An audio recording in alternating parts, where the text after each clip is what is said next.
here to talk to Howard. We're going to try to get Ronnie a job where he doesn't talk. And Howard TV on demand, which I hear Ronnie doesn't get anymore. So Ron, call me up on my cell. I'll tell you everything that's happening on Howard on demand, and you can save the $8. So what's new since the last time you've been on? I can't get into that right now. I got to talk. I only talk to the man. Only talk to the man. Sorry, call me when your balls drop. Brett Garrett is on television. His TV show Till Death premieres again this Wednesday night at 9 o'clock on Fox. This is the second season. It's a very funny show. I watched it last season and enjoyed it. Wonderful. Yeah, he's good, Brett Garrett. He's a funny man. The tension in this building. Unbelievable. That's why we stay in here. It's like an instant. Thank you. Wouldn't work without you. Remember that. Hey, Ron, Hello. how are you? You think the show would fall apart if we didn't have Baba Booey? Baba Booey and Ron, but you need the sister. You need the sister, especially now with Obama coming in. You need Are you an Obama supporter? Huge Obama supporter, Are man. you? Huge Obama supporter. You know why? Because if someone takes a shot at him, he'll be shooting back. Right. This is really how I feel. This is what we And need. then the wife will. I am so. I look at how can you? I just look at the whole thing with the McCain and this. And if he gets, I'm leaving the country. You bought a country and a planet. Did you marry the bimbo? Yeah. What's her name? now What's that's her? not Bad. Robin. I work not alone. nice. Please. That is not Robin, nice. please. I will not allow that. More towels when you have a minute. Howard. You'll get that towel, I got to tell you, I'm dating a sister. You'll get I'm it. dating a sister. You'll get it. Can you tell? Got a shiner. I got a shiner. You do have a shiner. What happened? You have I'm a dating a black eye. sister. What happened? I'm dating Seriously. a sister. Why Huh? do you have a black eye? I had a little accident last night, but everything is cool. Everything Are you is on fine. heroin? Did you fall down? I'm not on heroin. I'm not on heroin. I'll tell you what I'm on. I'm now mainlining Prilosec. I don't know if you've gotten into it. What is that? I can't tell you. What's with Ronnie? It's Ronnie, the tension. I'm listening. I had to pull over. You know what it is? I told the Korean guy a quick stop off to the side. What He's is a going big on? star. And he's going he's a around. what? He's a big star. You he don't was out know. in Vegas. He's ascended. You look unbelievable. Really? You really look unbelievable. Thank you. Oh, you Really? mean Rob? No, Rob? I'm going clockwise. Artie, you okay? Oh, yeah, how you doing? Hi, Artie. Okay, so he's gone from the spoon to sandwiches. just put anything down, Ron. Is it Ron? No, Artie. Ronnie's the guy in the hall. Artie, you're good, right? Yeah, Brad. Nice to Okay, meet you. I just love it, man. Yeah, right. But I'm worried. You never did what's heroin? with You Ron- never fell into a drug phase in your career? No, you're always never. straight. No. Yeah. Well, no, not always straight. So you don't remember. Right. So you don't remember. I don't remember. I'm one of. You're one of many. Let me ask you about seriously, because I saw a picture of what's your name, Cindy? Beth. Yeah. Beth. Yeah. She's not a Jew, is she? No. But she's. But when you take her by the house, you go, we're going to just call you Beth. Right. And But go ahead, yes. What about Beth? What are you doing? Why? You don't think it's a good idea to get married? You were married. I'm sure a wonderful girl. She was with you before you popped. Terrific. She was with you before you were huge. I met her in college. You met her in college. Right. You became a billionaire. She didn't have it Hardly. anymore. Okay. No. Don't give me the I'm not hardly. a billionaire. Don't give me the I'm hardly. not a billionaire. I'm not even anywhere near a billionaire. Okay. Why do you assume that? Okay. All right, go ahead. But go ahead. Whatever it is, All right. you're not getting enough. Right. That's how I feel. You're right. What do you got to get married again? What is missing? Are you going to have more kids? Do you want me to answer in a serious way? Please. Okay. No, I have 3 kids already. Okay. I'm not looking for more children. Right. Beth and I have been together 8 years, and she doesn't want kids. I don't want kids. Okay. All right. So we're on a good streak there. Perfect. All right. The thing is, when you're with someone for 8 years, Right. You develop a relationship or you don't. Either after a couple of years, you go, listen, it's not working. It's time to move on. Sure. We enjoy each other's company. Okay. This was something I felt strongly about, that we're going to be together for a long time. It doesn't look like I'm going anywhere. She's terrific. I love her in bed. I like to sit and talk to her. Yes, you're absolutely right.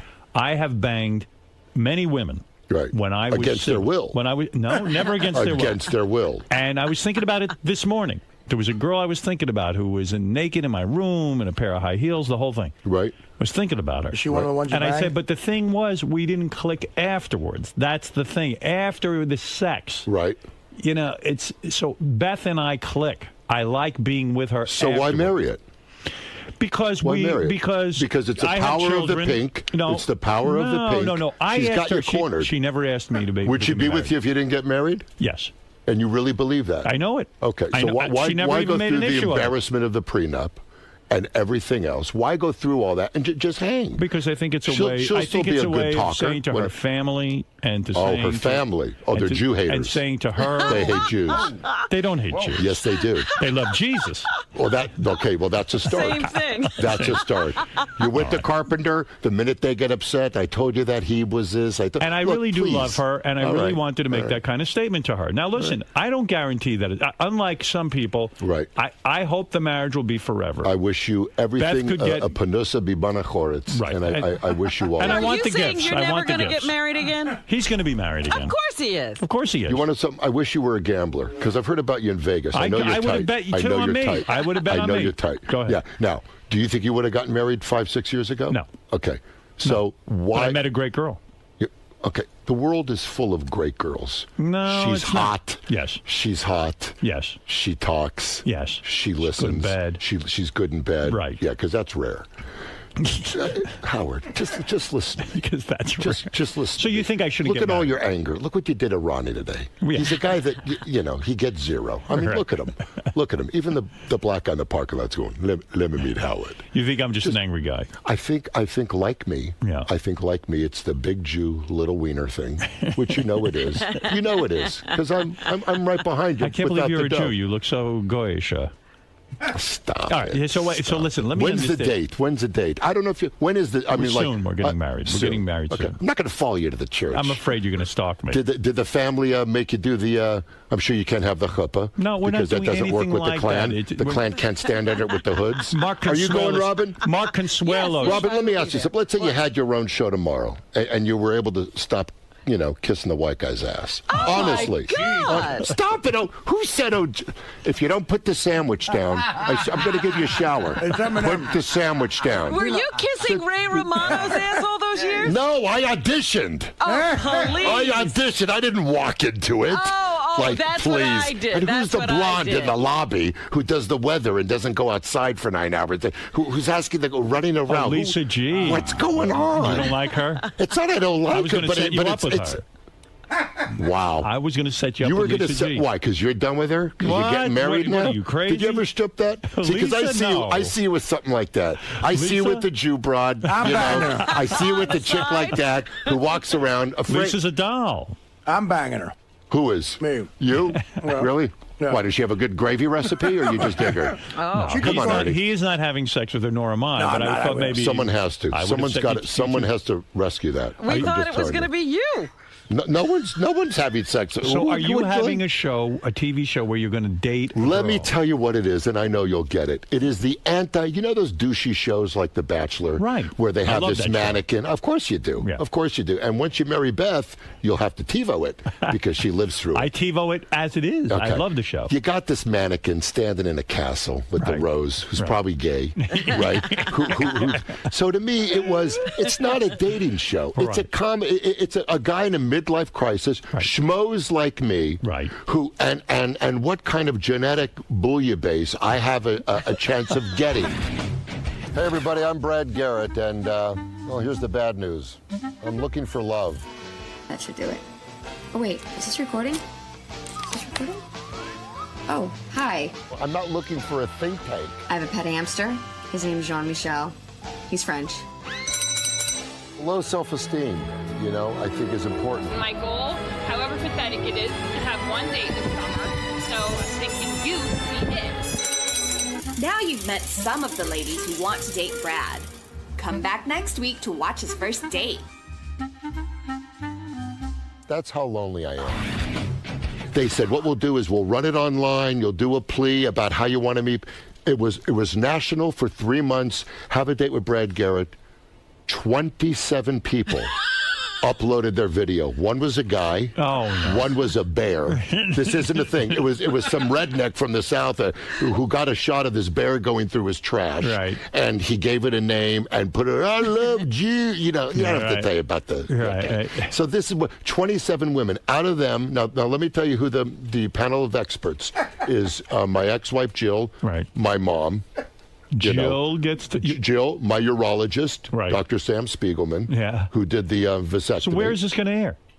On Crackle.com, which is Sony's Sony's be website. Honest for once. Be totally honest. You were hoping to meet some hot chicks through the show. How could I work out? Let me ask you something. It didn't work out. Didn't work out. Dude, look, I'm open. Is that what you're saying? I'm showing you how open I am. But let me tell you what it is. You could say it was for TV, but meanwhile you wanted a date. You're not being honest. Let me ask you something. You're not being honest. First honest. of all, I'm not from, like, Russia or something where I think I'm going to meet the love of my life. No, but you were hoping you would meet someone hot. Do you have any idea who would upload their video to meet me? Do you have any idea but some of these people? You had hope. I had hope. I had hope for to be able to come up with 50 minutes. Were there good-looking girls? They were wonderful people. Right. There was not one good looking. There was not one beauty in the whole lot. One skin like ivory. Right. Was one of them. Right. Which means tusks. One had a tail. Right. And could do incredible things. Why? Are you not a good-looking guy? So, I mean, you look like a nice, handsome guy. First of all, it's the lighting. No, seriously. Everything is. Look, you look great in here. Yeah, but it's the way you light your studio. You're not a bad-looking guy. It's not a matter of bad looking. You're very rich from Raymond. Very rich. I mean, you're rich from that show. Rich from that show. You're a billionaire. Yeah, I'm a thousandaire. I'm a thousandaire. You're still working. I am still working. You're making a lot of money. I'm doing it on my. Why are you moving like that in the chair? Let us in on the secret. What? No, She's you hot got for you. Yeah, I don't think that's it. I don't think. She can barely keep herself. Is your guy a white man? Is your guy a white man? I don't have a guy right now. You didn't. Are you gay? Seriously, I want to know. I want to know. I want to know. No. I want to know. Well, I'm telling you, But no. you've been with a woman, right? Brad, let me ask you something. Come on. Never. You can't work on this show. You don't think we covered that? Brad, let me ask you Artie, something. the clam chowder's ready. He hasn't stopped eating since you're here. What the hell's going on? I don't This know. is like my fourth date on the show. If you tune into episode 4, it's Artie, but with smaller boobs. Is it really? It is. Artie, I got it. You know, this guy's an amazing comic. He's terrific. No, I do have to tell you something. What? Really, not only do you draw like crazy, thanks to Ronnie and his show, Right. but, you know, I followed him into a couple rooms, and it's... He devastates. This He's guy's great. amazing, man. He is. No. I just want to tell you. Are you Seriously. really? Yeah, because you know me, I'm a hack. You know, what do I do? It's like, you know, what if Cosby was a pilot? You know, who needs? When you're 48, it should stop. Let me ask you a question. Anything. Why? You know, Ron's going to take his life. He's going to hang himself off a curb. If I was so cynical like you, why did you get wait. married? If you were cynical like me, yes. You are such a... She has you under a spell. Let me This broad something. must forget in bed. She must be. She She's a probably terrific girl. levitate. She's a terrific girl. What's great about her besides the sex? And what is great about her? A, she's beautiful. Okay, we said that. Okay, she's beautiful. Well, you asked hot me. in bed. She's great. Okay. In bed. Okay. She knows how they split the atom. What else? She is the only person I can think of that. In fact, I even said to her yesterday, we probably spend too much time together because we are constantly together. Right. Maybe we're codependent. Well, it's because you're insecure. Okay. All right. Whatever it is, I enjoy being around her. You enjoy showing her off. No, I'm home with her. You're not home. I won't even go out. I have pictures of you everywhere. Well, no, I'm not everywhere. Really? You don't go anywhere? Not a lot. I mean, once in a while we do go out. It's like when you go, where do you go? Well, we'll go to a restaurant. We like to go out to dinner. Right. She's one of the few women I ever went out with who was willing to go to bed with me at 9 o'clock at night. Most of the women would go out on their own. Well, that's because she's praying for you to be asleep. Don't you understand? No, she goes to bed early with me, and that means a lot to me. She goes to bed early with me? Yeah. Why do you go to bed early? I wake up at 4 in the morning for work. To do what? To do this. You've got to be kidding. This takes rest? You don't know that This takes rest? To sit with one leg on the... This is unbelievable. It's not. I don't know how you ever get up for it. It's not easy being this funny. No, I hear you. Let me tell you Trust something. me, I got the reviews to prove it. When you're with a chick that hot, I know what she's doing. You're an insecure I know what guy. she's doing right now. Yeah? What is she doing? She's running 10 miles. She's training for the New York City Marathon. She just raised $200,000 for the North Shore Animal League. Go ahead, make You fun are of the that. luckiest fuck in the world. She's you a know terrific that? girl. How did you end up with a chick who looks like that and runs 10 miles? Runs 10 miles. She's a terrific girl. They run 10 miles a day from me. But well, let me know. This is what they do. Like, they'll call me and they'll go, hey, Jew, 80 miles away from you. And they'll hang up. Well, first of all, she runs and then comes back. You're very intense. Seriously? You've gone out with girls that run and then they never return? They run. I mean, they're like, just bring the car down at 10 and I can get out. You do a must tuck be and roll. a very difficult guy to live with because I see I am. you're very, very intense. angry. Very angry. It's not angry. I'm insecure. You know what it is? Why did you get married the first time? I can't even imagine you being romantic with somebody. I mean, the first time. Can I tell you something? Yeah. Can I tell you something? Go ahead. And be sincere. Okay. All right. And be honest. I'm very incredibly romantic. Are you? Very, very, very much. What went wrong in your marriage? Nothing. Me went wrong. You're around too many hot girls. You're taking full me went credit? wrong. Me went wrong. Jude died Sunday. Me went wrong. Yeah. You bad. Fire, good. Could have been my conversation. Me wrong. How come You touch it. Did you ever host Saturday Night Live?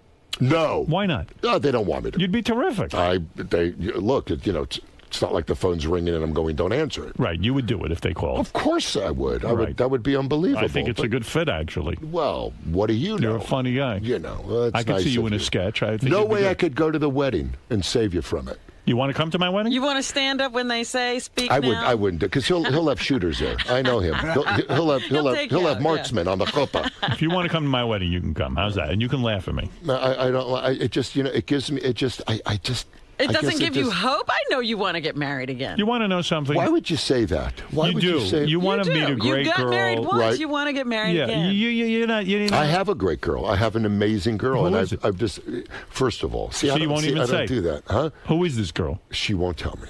But I follow her with has my an alias. headlights off, and she. Name is Squeaky Fromm. Her name is. What? Come on, honestly. Okay, it's Who are you SF. seeing? Where'd you meet this girl? SF. Where'd you meet the girl? I met her at a benefit. No kidding. I met her at a benefit. Young girl, I imagine. Younger than me. How old? 18. How old is she? No, she's great. What's she in her 20s? Huh? 22? No. 24? Nope. What's the cutoff for you? A spry 70. No, come on. How old is your girl?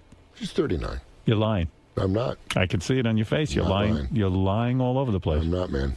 See, you know what? You're lying. You don't know men. You only know women. Thank God. Now, I want you to look at this mole Yeah. and just go good or bad. Just look at the mole. Good. Thank you. All right. Me bad. Now, what is it I said earlier? what was the benefit for? What was the benefit for when you met this girl? It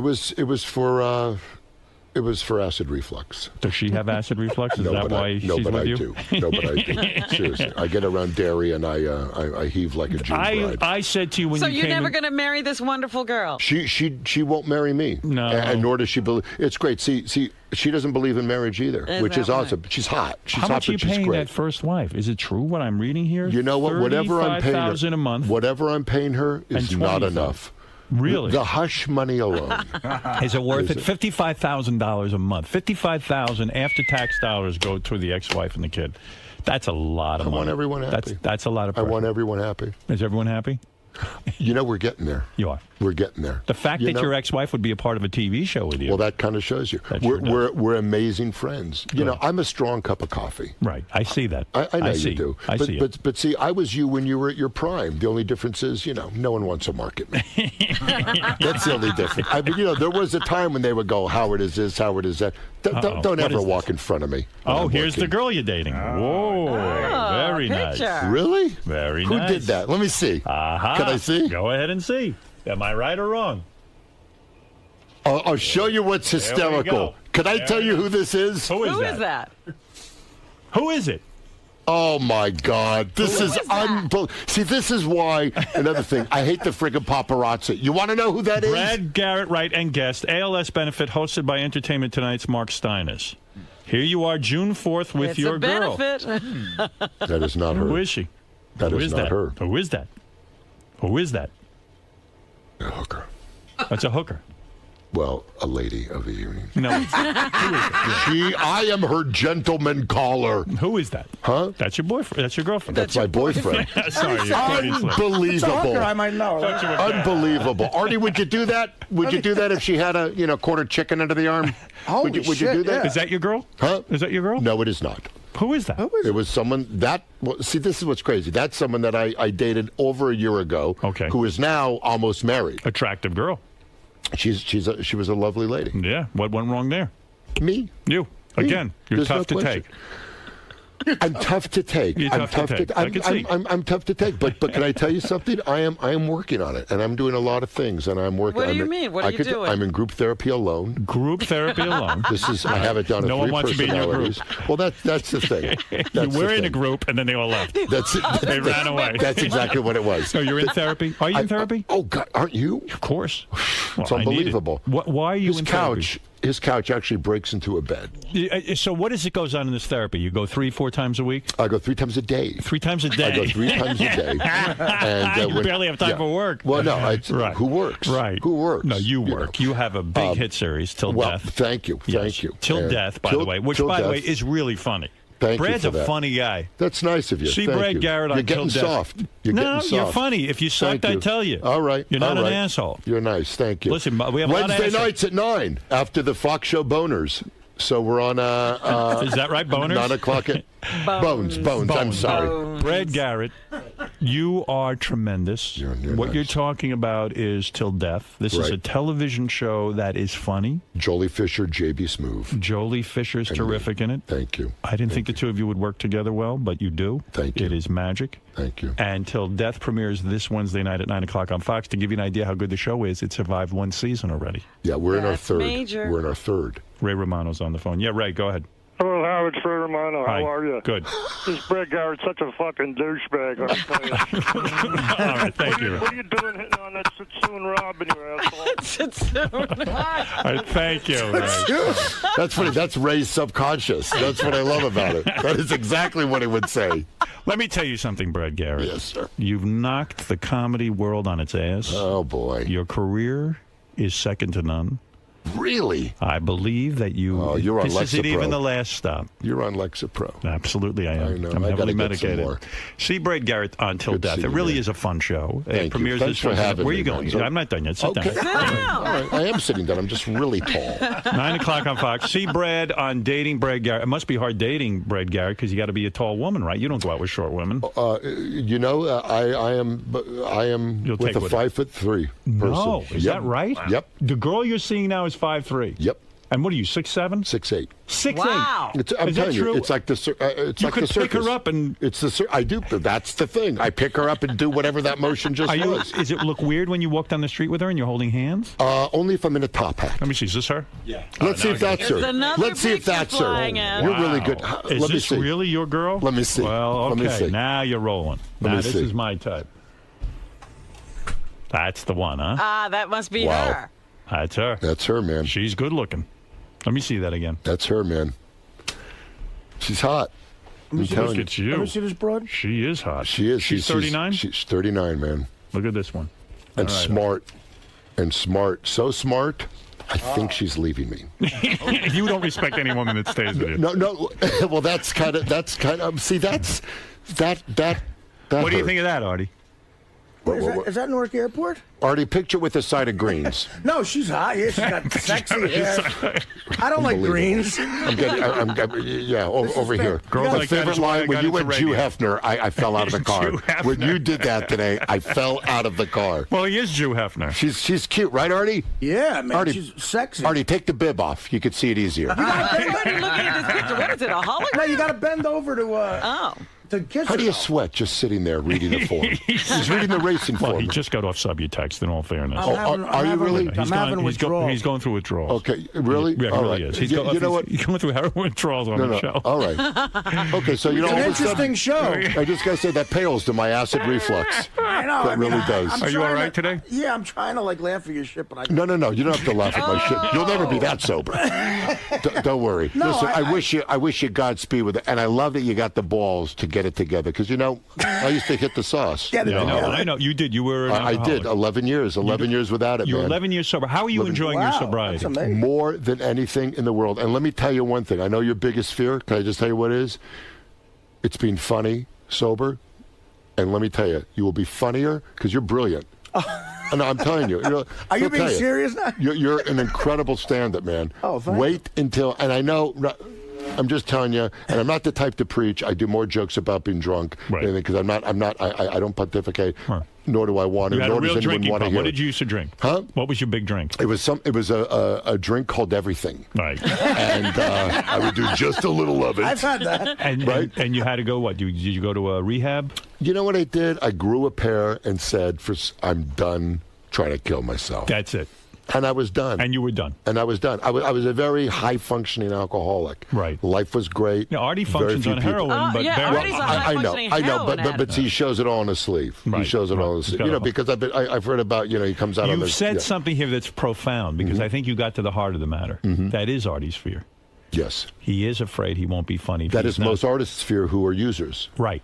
And Art, did you hear what Brad Garrett just said? Well, most of the time I'm sober in here. No, you're not. Yes, no, you're not. No, most of the time you're never sober. Look. You think I'm on something now? Look, if you're not ready to look at it, then keep using. I am. But don't bullshit yourself in the world, because the bottom line is this: it's better on the other side. Right. And, I don't want to hear that I only have a beer, I only have a glass of wine. Please don't do that. I don't do that. Either straighten it up or go back. But if you're not ready, don't waste your time. Don't waste anybody's time. Don't waste my time. Don't waste Brad's time. Grow You know what you do? Artie. I'm trying to... Well, wait, Brad gave you... He makes some sense very, very good advice, I don't know if he's think. serious or not. He is serious. I could be more... Well, look, I went... Artie, I'm over here. I went through it, Artie. Artie, I went through it. No, you don't know anything. I'm sharing something with you that is very, What do you mean you know that, Artie? You don't know that. Doesn't know. He's just... No, I heard that he went through it. Peter Boyle told me while we were smoking a joint. You know what? You with the Peter Boyle story is unbelievable. My God, I wish I had a picture of that. It's unbelievable. It was right by ER. I think you got through to Artie. No, through to Artie. What? I think you got through to him. You hit it on the head. I even wrote this in the forward to his new book. I said he thinks he's not going to be funny if he gives But that is every artist's fear. I'll never paint like I used to. I'll never write like I used to. Right. He thinks he's every man. I don't appreciate the patronizing from Brad. Patronizing? How would you know I'm a good comedian? You never saw me do stand-up. Okay, first of all, I saw you on the bill with Dice when you were in, what was it, Newport? So he did see you. You did? You were at that? No. Yeah, I did. I just didn't go backstage and fawn over you. I saw you. You got a lot of talent. Right. You're funny on the show. I don't have to tell you. I wish you Godspeed. I wish you were at the show. I was sitting in the back and I caught it. What? There you go. You were? Yeah. Yeah, I was. Yeah, I got out a little bit. Not a lot. I wanted to see what, because I hear Artie this, Artie that, and I'm like, please. No, I got it. He's a very accomplished stand-up, right? He is. You're not just blowing smoke. He is a funny... Why would I blow... Yeah, I'm trying to get in with Artie. Maybe it'll help your career. Yeah, I'm telling you. Take all I could get. So, in other words, that's very nice. You're coming from a spot that is not from comedy. You're coming as a human being and saying to Artie, things will be better when you're sober. Like you cannot believe. And when I started to get sober, people would tell me that I wanted to put them through a wall. Right. Because it's the last thing you want to hear, and you think they don't get it. But I had sober people telling me, does he have to be off everything? Should he stop drinking? Absolutely. He has to. You can't drink. It is the personality. It is the personality. Right. He thinks he can go back to drinking. Huh? He thinks he can go back. Well, that's because he's not ready. He's not ready. Or I'll smoke a joint once in a while. Right. Or it's the personality. It's you gotta, but you gotta be ready. See, I was ready. You gotta be ready. How do you know when you're ready? Huh? Tell Artie when he's ready. Is Artie ready? You stop. Artie, you ready? Well, I just want to the night he saw me, I was funny. I was wasted. Yeah, you were really, really out there, man. You was really, really out there. No, listen, that's unbelievably nice of you to say, and I'm just look. Main thing is I think it's awesome what you're doing, and I think you're continuing to work, and you're doing, because a lot of people dig you, and you're doing it in public, and you're doing it. And you're saying you didn't have to go anywhere? You didn't do any rehab? I went... but he's in therapy. Hold on, I've been in therapy since I was 9. I've been in therapy my whole life. Are you in therapy, Artie? I am, yeah. Yeah? For the past month I've been... No, you just lied. No, he is. You just lied. What do you mean he lied? No, he doesn't go anymore. What? He doesn't? Ask him. Are you following me? Are you going or not, me? Artie? No, of course I go. When was the last time you went, Artie? Oh, wait, we have the same doctor problem. Is he telling you What, are you carpooling with Ronnie now? No. I'm going tomorrow. I go Tuesdays. I'm going tomorrow. I go Tuesdays and Thursdays. My dog ate the homework, Howard. Well, why are you saying he's not going? My dog, because he's not. I go Tuesdays and Thursdays. Let me tell you something. You'll drop the alcohol, but you could still have the isms. You know what that means? Yes. Racism. You can get rid of the stuff, but you still got the shit. I'm still working on my shit. I don't want to. You don't think he's in therapy? Huh? Why are you saying he's not in therapy? How come you went from every day to 2 days. I didn't go every day. Listen to the sister. I went every day. Listen to the sister. Give him an old-fashioned back porch reading. Give it to him. Brad still has the racism. Let the alcoholism. her talk. Artie, did you go to therapy last week? Well, he canceled Thursday. He canceled. The shrink canceled. He did. The shrink's done. Because it's not done. I went Tuesday and Thursday. He's going to lose his license. Artie, you're going this week, right? Yes, I will be there tomorrow. Why are you saying he's not But going? what happened to the every day? What?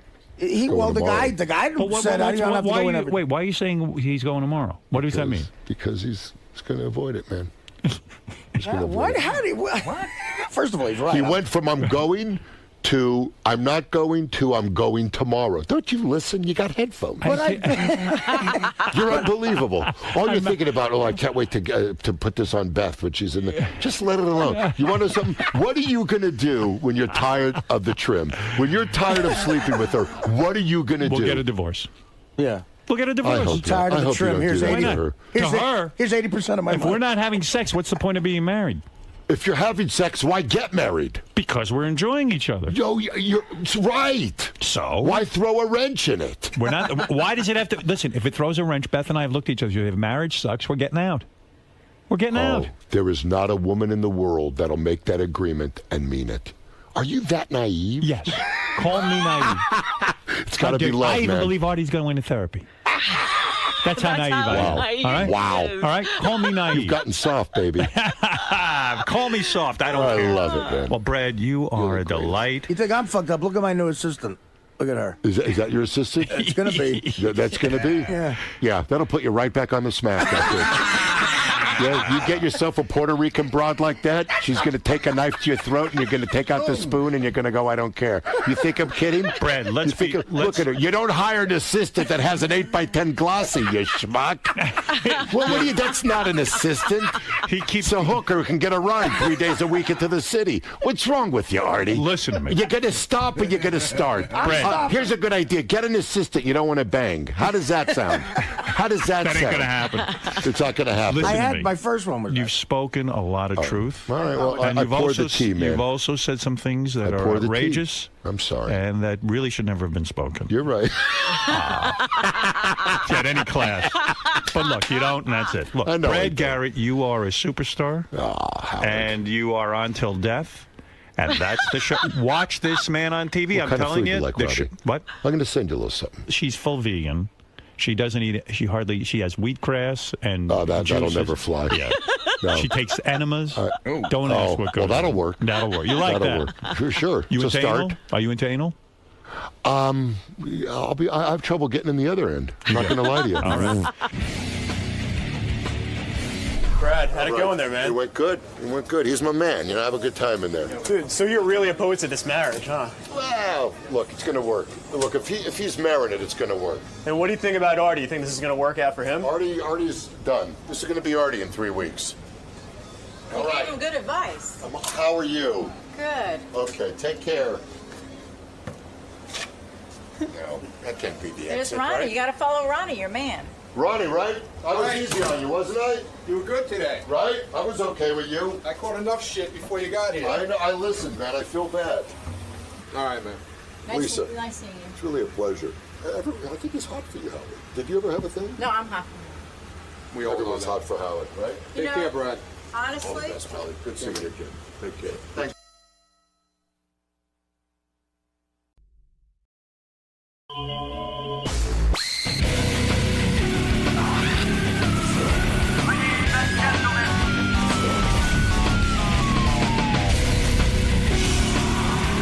Oh, Lisa G's here with Headline.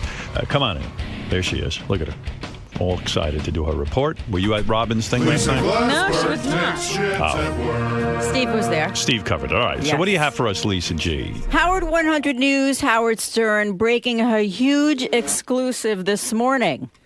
We are pleased to announce that Gary Delabate has signed a book deal with Random House to write his life story. Wow. Yeah. I knew about that. Gary came to me for my blessing. The book is set to be called They Call Me Baba Booey, and will hit stores nationwide in November. Catchy title. Yeah, I like it. Congratulations, I think I'm Gary. allergic to that book. Thank you. It's making you So sneeze. Gary came to me and said, boy, I'm thinking of writing a book. Do I have your blessing? And I said, well, It's what's... like The Godfather. Yeah, I said, well, what? Yeah, I felt very powerful. I said, yeah, well, what's this book about? He goes, well, I've been thinking about writing it for a long time. And what I'm thinking of doing is writing about my relationship with my mother. And I went, well, you know what, Gary? That's a book I will read because I know all the stories. Well, and I am one of these guys who believes Gary. I have a whole theory on Gary's life and all that. I've talked to him about it many times. What's your theory now? Well, I think Gary had a strange upbringing within his relationship with his mom, and his father sat him down and said to him, can I say this? Yeah. I don't want to say something out of school. You can say this. But his father sat him down and said, listen, your mom's got some problems, and I want you to be aware of it.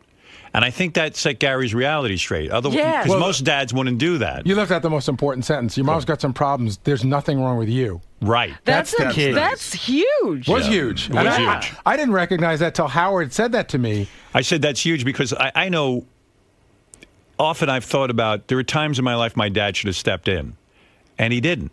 And for whatever reason, my dad's not all that connected to emotional stuff.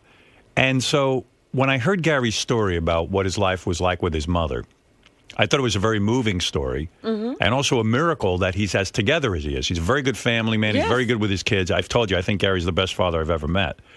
And I said, my theory with this is that your father sat you down at a young age and said, you're seeing a lot of strange things, and this is what's going on with your mom, and there's nothing wrong with you. And I think that basically says to a kid, okay. It's not me. It's not me. Everything's cool. So I thought your father was very wise in doing that. Yeah, no. And again, you told that to me, I don't know, 5, 6, 7 years ago, and I didn't recognize that till you said that to me. Yeah. But I mean, one of the themes of the book is going to be, and my shrink told this to me years ago. We were discussing a lot of stuff about my mother, and he had a great line. He said, so I guess, every day when you turned the doorknob, you didn't know whether you were going to be kicked in the teeth emotionally or hugged. And I said, everything with you is teeth, right? Right. Yeah, right. And he goes, and I said, did the psychiatrist really say that? And I said, that's right. Did the psychiatrist say you get kicked in the teeth? Maybe he said kicked in the mouth. Maybe, yeah. Maybe I said teeth. I know I'm focused on your mouth and your teeth and your lips and your gums. Anyway, he said, you never know if you're going to get kicked in the teeth emotionally or hugged. Yes. And I said, that's right. And he goes, does that sound like anything that's familiar to you? Right. Which is sort of opening the door to the studio every day. Yes. Well, I remind you of your mother. He looks like your mother. Well, listen, so I would say that the theme might be that my mother prepared me very well for this job. There you go. Now, is your mother, who is alive, your father is no longer alive, but your mother is alive, is she okay with you writing a book about your relationship with her? Yes. I sat down, I talked to her, and, and the other thing that I made, because I talked to people in my family, too, even cousins and stuff, like, I'm not mad at my mother. It was the things that were going on were beyond her control. Okay. She wasn't like an alcoholic or anything like that. She had some mental issues. Right. And I don't blame her for that. And when we sat down and talked about it, it was actually very emotional because she's like, I don't know. And I said, listen, I'm going to tell the truth, but I'm not going to make you look bad. It's just going to be the truth. And she said, are you mad at me? And I said, I'm not. I'm not mad at you because I don't think that what you were going through was your fault. But still, we went through it. Does your mother understand what went on during your childhood? Well, she probably has a different perception. She has a different perception of it. Maybe my perception's different. But also, like when I tell stories, some of them she laughs at. Some of them she goes, "Did that really happen?" And some of them she goes, "Oh," and then just doesn't say anything. Right. So but yeah, we talk. I mean, I see my mom twice a week, and we talk about it. I mean, she's a little nervous about it, but. Like I said, I'm not trashing her. It's just the sort of story of who, It's the story of your life with your mother. Right. And then there's going to be a chapter in the book. I see maybe a movie out of this, Robin, because this is some story. Yeah. Yeah. This is. Really I've talked to Gary a lot about this stuff because, I'm fascinated that he's that together. Yeah. After being raised in such an unusual way, and I think it'll be a good book. I hope it will be. I don't fucking blow it. I won't. And keep the kicked in the teeth story in there. I love that. Oh, it's in there. Don't worry. That's good. But there'll be a chapter on the first pitch. Oh. Really? There's gonna be wait a second. That's there is Sal dressed as Gary writing his book. He looks intelligent. Yeah, look at that. He's got glasses on and he's writing like an author. Let's see. He's Chapter writing in 1. big block letters, though. Chapter 1, it says solitaire. Is that... Boy, that's one page. You're done with that chapter. All right, you're done with that chapter. Sal Chapter Gary. 2. Chapter 2. I wonder what this going to be. You'll see this on Howard TV. It's very funny. Chapter 2, shit, breath. Oh. All right, Sal, thank you. Do you know the cover yet? No, we don't. Don't have the cover yet. Can Lisa be on the cover? But it's already available on. You can pre-order on Amazon.com. Wow. What are you talking about? You haven't even written it yet. Yeah, but I already listen. I have a due date. Hold on a second. 20, you can pre-order already? Yeah, 20,000 words already written. Really? Yeah. Oh, I didn't know I've been that. working on this for a couple of months now. Oh, I didn't know that. But just haven't had, we're waiting for the right time to What if announce I it. pre-order and you die? Will I get my money Will back? they get his money back to him? They get a ghostwriter. Why do I need to pre-order that? Just so you know. Like I could see if it was coming out in 2 weeks, but I mean, you got time yet before you get. Do you have a draft that they can keep working from? What if he dies? Yes. We've got a lot written. We have a lot written. Now you writing this with somebody? I'm writing it with somebody. All right, someone's helping you out. Yeah, with a really good writer. Okay. Good guy. Written a lot of books and smart, and he gets it and everything. Right. And all right, so you have a due date. When is that? It's it's going to be available November 3rd. Has the publisher read any of it yet? No. No. How do you know they're going to like it? Awfully cocky over there. Well, because they know They read a treatment? Yeah, they read a treatment. They know the writer. All right. They've seen his work. Okay. Just fine. And we sit down and we discuss what's going on. Every week. All right. This is big news. Guy comes to my house. We hang out. Records me the whole day. Will there be an audiobook? I know you love to read audiobooks. Oh, absolutely. Right. Are you going to read the book? Well, I think so, but I had some other ideas. Then my mother said to me, I'll probably read the book. Really? Yeah. All right. That was a great experience recording the audiobook. Okay. Very good. All right. So, congratulations. Thank you. Yeah. Fla, fla, flo, fly. Yes. Thank you, sir. They call me Exciting. Baba Booey. I like the title. Very catchy. I think you should be on the cover in a gunslinger's outfit. Will you write the forward? No, I know, no. and I'm not asking He's him not to. asking me. I'm Please, not asking don't him. ask me to write I'm any not. forward. I'm not. Fucking Jackie had me write a forward once to his book. Artie had me write a forward to his book. At least Artie's book somebody read. Yeah, Artie's book was good. But Jackie's book? Jackie, and I put a lot of work into that forward. I'm not going to ask you to write it, just so you know. It's just not. We talked Who about is writing the forward? Sarah Silverman's new book is great.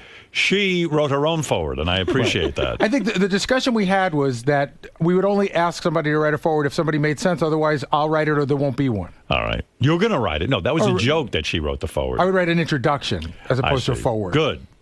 Have Lisa write it. You know who should write the forward is your mom. At least give her some opportunity to save face. Idea. She should get the epilogue to refute all Yeah, let her read all it these and then write her own. charges. Let her write the backward, so to speak. That's not a bad idea. Yeah. Sarah put in a midword in her book too. Yeah. Believe it or not, a middle word. There's never been a middle word. And as who far as wrote that? She wrote that. She wrote it right. all. Why don't you get Ross Zapin to write the forward? He knows more. Yeah. Can read that. I bet you the deep thoughts of Ross Zapin. Anyway, congratulations, Gary. Thank I know you. it'll be good. Thank you very much. Gary, so you just announced that you're writing a book, Yes. and it's called "They Call Me Baba Booey." Mm-hmm. Now, are you feeling the pressure? No, I was feeling more pressure to get the announcement out. We were supposed to announce like a month ago, and we were just waiting for a bunch of things to fall into place. But we've been writing the book for 2 months now. I mean, I got the deal put together about 2.5 months ago and started writing almost immediately. And now, are you hoping that the fans will see you in a different light?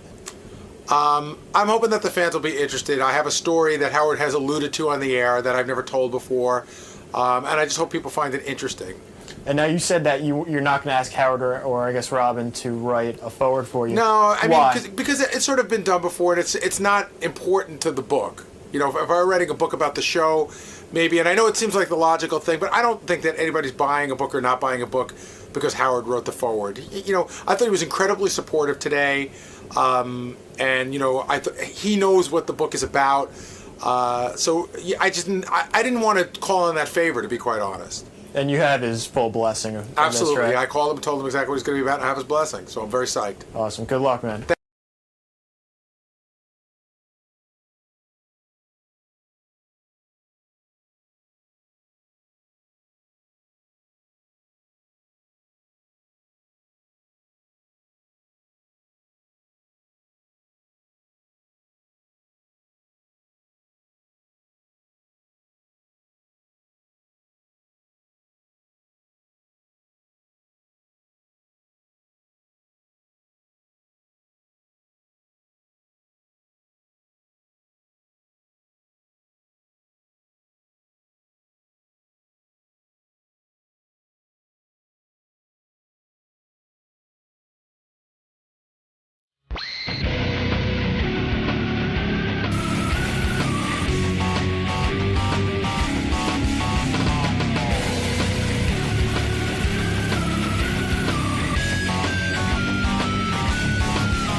Richard's dad leaving another message. It's deer season. Oh, Rich, this is your dad. I just going to tell you deer season opened today. We went and shot a big old doe. Only thing we didn't see no bucks till tonight, and it was too dark to do any good on them. But got a big old doe, though. Big old doe. So we took it over to the locker plant. We'll have some meat now, I guess. We'll talk to you later. Bye. What's the locker plant? I don't know, but it's amazing, like, how... First of all, like, my dad never calls me, like, maybe once a year. Yeah. Like, he doesn't have anything to say.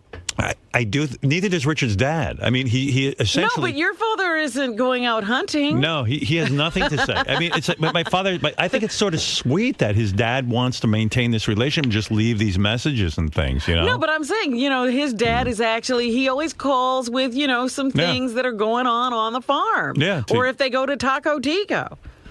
Yeah, my dad goes out to eat. He doesn't call him and go, "Hi, Howard. This is your dad. We just went out to, Nathan's and had a hot dog. Your mother had it's 3. our annual trip to Nathan's. We had 2 hot dogs, and your mother had 2 hot dogs for our anniversary."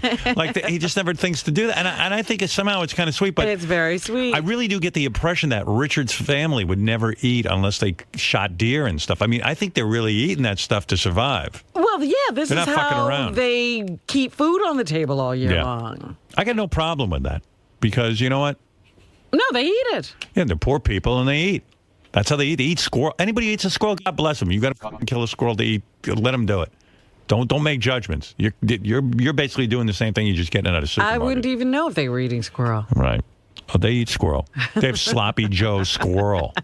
Sloppy squirrel. I saw. We ran a special on Howard TV where Richard went hunting with his dad and stuff, and a couple of people went. And his dad just like all of a sudden just hits a squirrel and he goes, "Don't hit him in the body because that's half the meat." Because those things hardly have any meat on them. Yeah, there's not much. You have to shoot them in the head. I mean, and they're tiny. I know. That's a good shot. Yeah, and they're basically rats with like a cuter kind of tail than a rat. And he takes it and he skins it. And then like... See, I couldn't do all that. Yeah, and he'll skin like 50. He'd survive if there was a nuclear war. But I tell you, if he skins it, then he like scrapes off some meat, and then he hands it off to his wife, and she cooks it in like a tomato sauce. Just stirs it right up there in the sauce. And then they pour it onto a sandwich, like a Sloppy Joe. Right, on a bun. Yeah. Squirrel on a bun. "Hello, Howard, this is your father. I caught a mouse and your mother ate it." I mean, that's what it sounds like to me. Because like, it'll be like, "Hi, Howard, we were driving the car with your mother and we saw a deer, a raccoon on the side of the road, roadkill, so we brought it home and ate it." I'd have them locked up in a mental institution. If Right, they did you'd have to send somebody out to get them. But Richard's dad would be like, "Hey, Richard, this is your dad. Yeah, we saw some cool roadkill and we ate it." Yeah, what was it? He was hunting the week or two ago, and they found they shot 2, and then they found one on the road. I think it was coons. I think I have the one where he saw a squirrel dead on the side of the road and he ate it. Rich, this is your dad. I just want to tell you, I just got through eating dinner. Good old roadkill squirrel. I was coming back from the river over Redfield. Squirrel didn't make it across the road, so I picked him up and brought him home. Boy, a nice, juicy young one. Ugh. Good. Had mashed potatoes with him and everything. Yeah. So we'll talk to you later, bub. That's all right. Don't call. Do they do something ordinary on Thanksgiving and have turkey or something? Yeah, I think so. But, it's pretty wild, man. I mean, I couldn't eat something I just ran over. But they didn't even hit it. They saw it. I think it's not determined whether he ran it over or someone recently ran it over. I don't think he hit it. I think he just saw it. "Hi, Richard. This is your dad. Your mother and I just ate my hand. We'll talk to you later." Well, I told you I watched Richard's wedding, which was really lovely. Yeah. And his sister's beautiful. Yeah. How is it that family never gotten rabies or some? You know how they always go they eat tons of raccoons. They're immune to everything. Yeah, it's like what you mean? You found the raccoon on the side of the road, which probably means it had rabies because they usually sick. Yeah, right. It couldn't run. Oh. Hey, Richard, this is your dad. Nice fresh one. I'm foaming at the mouth. Just got 7 shots in my stomach. Like he would become a werewolf. Right. He should be bitten by a werewolf when he's out in the woods. It's fucking great. But I do love your dad, you know? I mean, like, he's keeping it real at least, you know? And I think, I'm not exactly positive. They know a lot about how to cook this stuff, but I think you can cook out rabies. Yeah, you hope You cook out rabies. Hi, Richard, this is your dad. We didn't cook out the rabies. So we'll be dying now. And it's funny because when you watch Richard's wedding, the parents are healthy and robust. Yeah, they look wonderful and normal. You know what's worse than rabies, even though in some of these animals, is tapeworms. Yeah. Like me and my buddy in high school found a rabbit out in the wild, and he was cleaning it. We were out camping, and we were just going to cook our own food, and he pulled a tapeworm out that was literally 7 feet long. Oh my! So what does that mean? I've never ate rabbit since. Did you get rid of the rabbit when you see that? I did. He still cooked it and ate it. Oh my goodness! Hillbillies. It's but great. tapeworms scare the hell out of me. Yeah, I think they should look like the whites of, in that documentary, but they look normal. But if you cook the meat, I'm just asking, doesn't that kill off the tapeworm and anything? Yeah, if you cook it at the right But temperature. you're eating tapeworm if you don't take it out of there. What's the matter? What do you got against tapeworm? I mean, if you eat a raccoon, you might as well eat a tapeworm. Hey, Jason, maybe Jason should eat a tapeworm. Does a tapeworm look like a worm? Yeah, it's a flat, long white worm. It's the grossest thing I've ever seen. But I've heard it's not a vein or something. I wouldn't even know the difference. I'd probably end up eating it. Yeah, he knew right away. My buddy did. Yeah, it's weird how parents get into what they eat. I mean, your parents are hardcore, but like even my dad is like, "Hello, Howard." Like if I'm sitting there with him, I go, "What'd you guys have for lunch?" Well, I go to the yogurt shop. And we have our coffee. We bring it from another place. We don't like the coffee. These people don't make good coffee. Yeah, they're Asian people, but I don't know what country they're from, but they don't know how to make hot coffee. And they use very weak coffee. So we go to another place, we get the coffee, we bring it in there. They don't mind you bringing it in there, Dad? No, you're saying. He brings his own bananas and blueberries. The blueberries are very good, but they don't have blueberries or bananas at the yogurt store. Yeah, and so I eat mine plain. Yeah, and I will have it with the yogurt, with the banana and the blueberry when I go. You go there every day? She goes every day. She, like it's a strange. She goes every day, but I go when I can. And he brings his blueberries and banana in a tupper. Yeah, what are you going to do? He's going to a restaurant with food. Why is that funny, Robin? I mean, why is tupper funny? Why are you bringing your food to the restaurant? Oh, they walk in loaded with their... He loves the blueberry. Your father goes and buys his own blueberries. He ain't killing roadkill. No. Your father buys his own blueberries. Then when I go to the store from Chile, I say to the guy, where is it? From the produce section, I say, where are the blueberries from? They're from Chile. They have very good, and I was reading in the New York Times, they have, blueberries have a very, very good effect on your body, on your system. Yeah. Antioxidants. Yes, that's right. Antioxidants. The blueberries are very good, evidently. So I'm glad he eats them. Yeah, I eat those. What? I said it's good you eat them. That's what I just said. That it's good that I eat them. Oh, my goodness. So, like, his dad talking about what they eat isn't that weird, the really. Deer, yeah. It's just it's way cooler. To ask what the plant locker is. The locker plant. Oh yeah, hey Richard, what's the plant locker? Or the locker plant? I couldn't remember whether it was locker plant or plant locker. Yeah, what's the locker plant? What is that? Your dad brings the deer there to get cut up, or he does? I thought he did all that all himself. I've seen him on the special. For certain smaller animals, but for like a deer or something, they'll take it to a meat locker.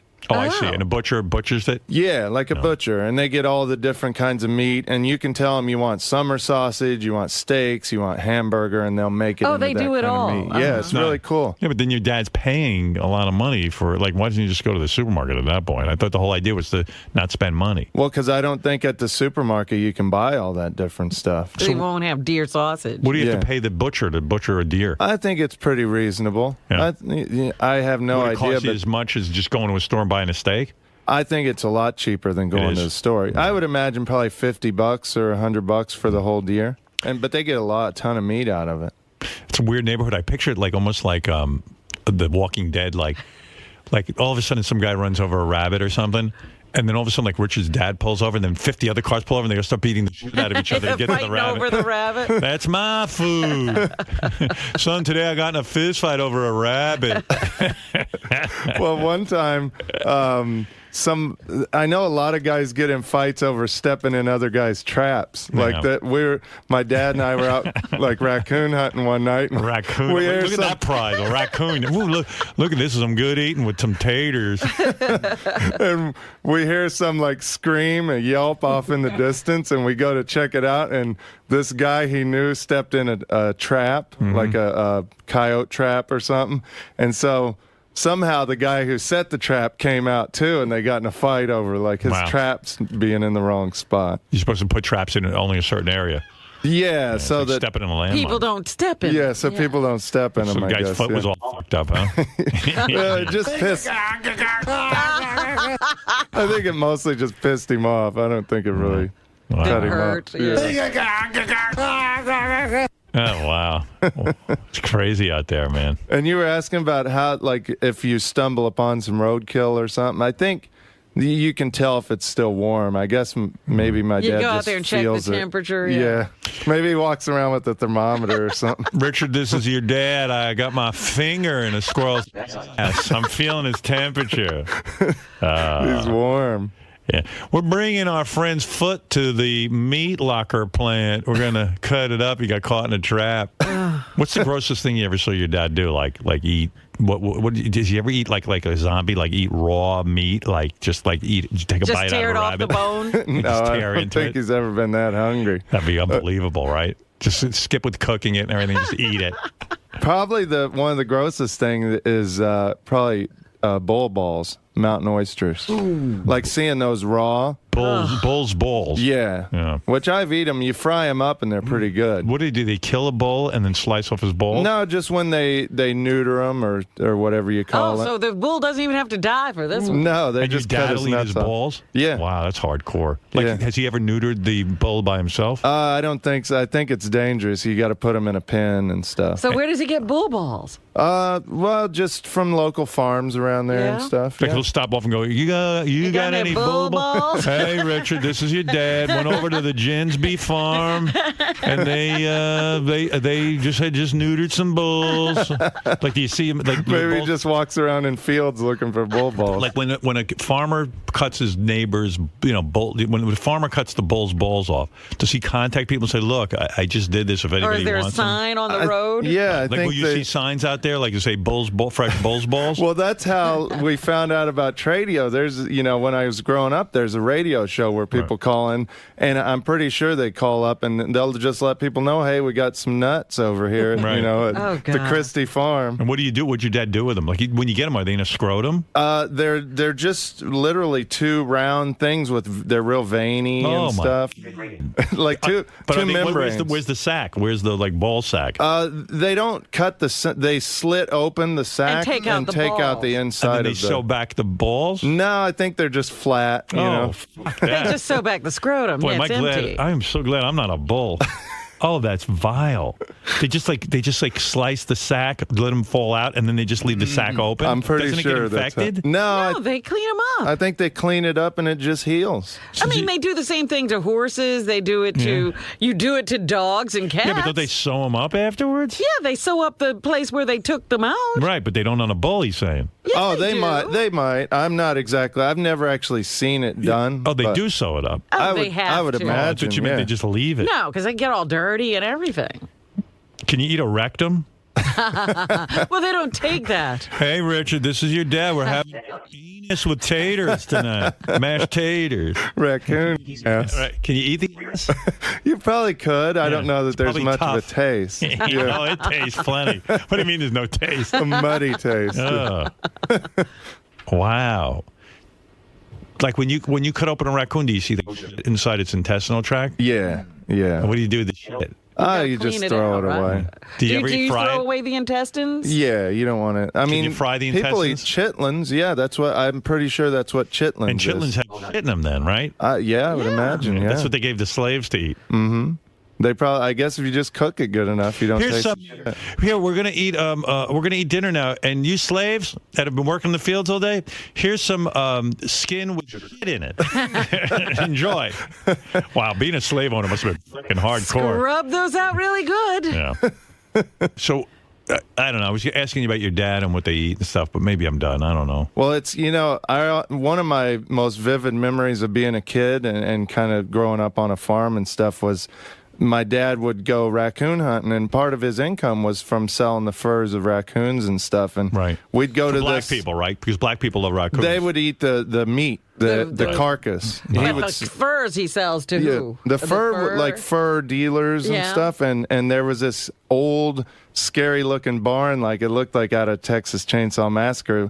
We'd go to in Missouri, and you walk in, and it was just hundreds of furs, but like fresh ones, and it was the worst smell I've ever smelled in my life. Would you ever like Richard's dad? We know he's a nice guy and everything, but if you look at him, he could be a little scary. And like, so you're some black guy, and this guy knocks on your door. Richard's dad, and he goes, "Hey, I just killed a raccoon. You want to buy it from me?" Well, I don't think he went door to door, did he? Yeah, he did. No, not door to door, especially not There's in. a special place to go to sell raccoons to black people, right? Yeah, I think a lot of them would come to. He worked for the railroad, and he'd go to Kansas City to work, and they would just know to come to him. He was kind of like the He was dealer. the raccoon guy. He was the raccoon guy. Yeah, like this man have some very good raccoon. You looking for raccoon? You go to this guy. Yeah, this is the man who you go to. A top quality raccoon. It's like like a drug dealer. You just know where they're at somehow. And the black people couldn't kill their own raccoons? What was the problem? They live in the They city. live in the city. Yeah, and he'd bring all the how would he bring all the raccoons with him? Because he didn't know how many he'd sell. Would he keep them in a cooler? In a cooler. The carcass. Hey, Richard, this is my cooler. And he'd have to leave the feet on so that the people knew they weren't getting ripped off. Because some people would go up to the city and try to sell cats, like skinned cats. My Yeah, it was love bad. cats. But people would try to do that. They'd try to sell these people like skin. So Your father was very honest. He took the raccoon feet on. Yeah, so they'd know. But even still, like you see some guy sitting there and like he's the raccoon man, and like you're like, where did he get this raccoon? Some of it could have been roadkill. I'm sure it was. But you can smell it. If it's roadkill and it's been sitting there for a while, it'll have a real stink to it. Yeah, I can tell the different stinks. It stinks, period. All my food stinks. When he would eat the balls, though, so he'd go over and say, "Hey, let's have," like, would he say to your mom, "I'm thinking maybe some I'm balls." feeling like some balls tonight. And like he'd go out and score them, right? Well, no, it was kind of a treat. Like, we'd just hear about somebody having them, and it wasn't something you planned out, like, I want balls, and then we go get them. It was just like, oh, Farmer Jeff has some balls. Eat it, huh? Yeah. How big are they? They're pretty good size. Farmer Jeff has some balls, and then what do you do with the balls when you get them home? You have to wash them? You wash them, and then you fry them. You just put them in oil. Do they slice them up, or are they big? No, I think he would want to chop those up into some sort of stew. I think you chop them up, but they're still pretty good size. Really? I think you can get 2 or 3, chopped up pieces out of one ball. Any of them have like a full load in them? Like sperm? Like a creamy center. Hey, well, I got an extra bonus. I got some jism. Some dessert. Right? Don't balls have sperm? They should. I think that's where it's made. I would imagine cook it cooks out. Yeah. Cook them out like a tapeworm. You know what that is? Yeah. Wow. Well, that's a big thing at bars, too, in Kansas. I know a lot of bars, like on Wednesdays, they'll have a fry. How long does it take your mom to fry up bull's balls? Like, I mean, like, is it... Not long at all. Yeah. It's like frying catfish. And what do they put on them? Like sauce? Yeah, you kind of put a batter on them, kind of like Are they tough? So they're catfish. Like bread fried? They're a little tough. If you've ever had a gizzard, I think, or no, like a liver or a gizzard of a chicken, it's kind of like that. Disgusting. Yeah, But they're hey, good. that's And what do you eat that with?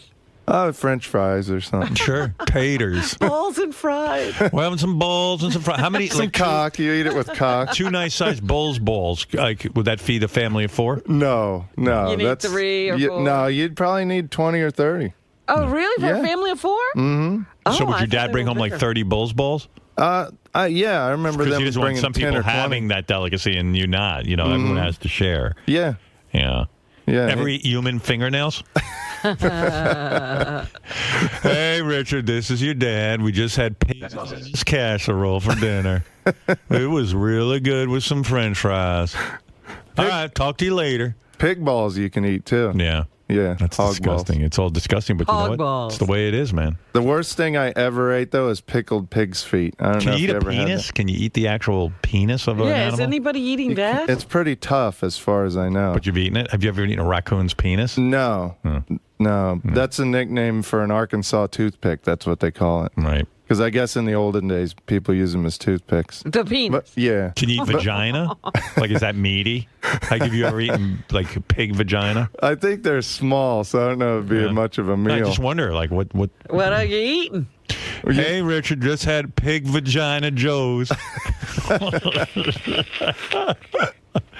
You know, one of the craziest things they do with a bullcock is they make canes out of them. You know, a bullcock, when it's inside the bull, is like 5 feet long. Wow. So you can get a cane that's made... You're turning Robin on. Calm down.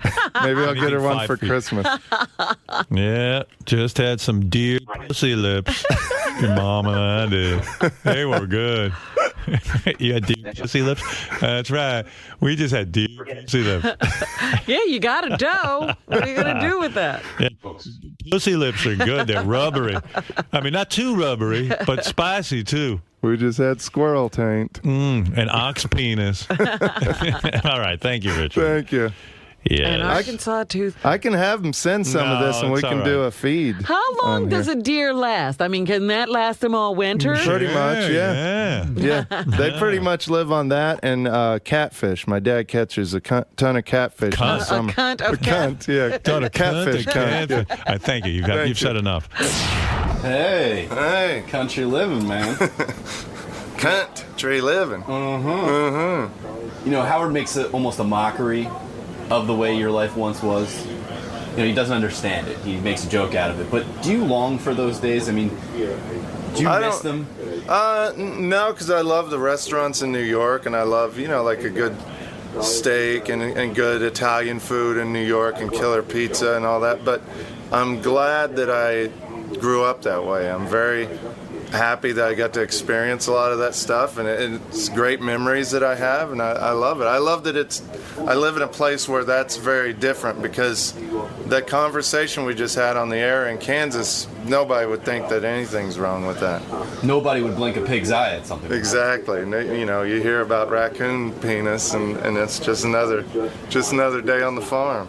Why do you appreciate or love the way you grew up so much? Just because your family was so self-reliant? Yeah, able to just live off the land? Yeah, it kind of teaches you to be tough and to appreciate what you have and appreciate nature and you know, to live off the land. It really makes you appreciate the earth pretty much.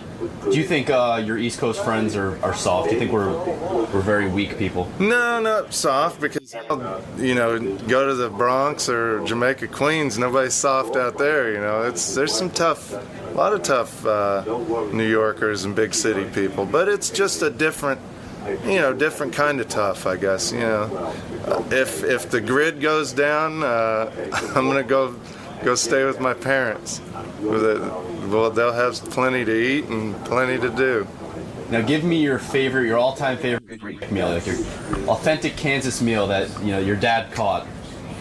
My all-time favorite is probably raccoon sloppy joes, barbecued raccoon sloppy joes. It's so good. It's a little gamey, but a good type of gamey. And what on the side?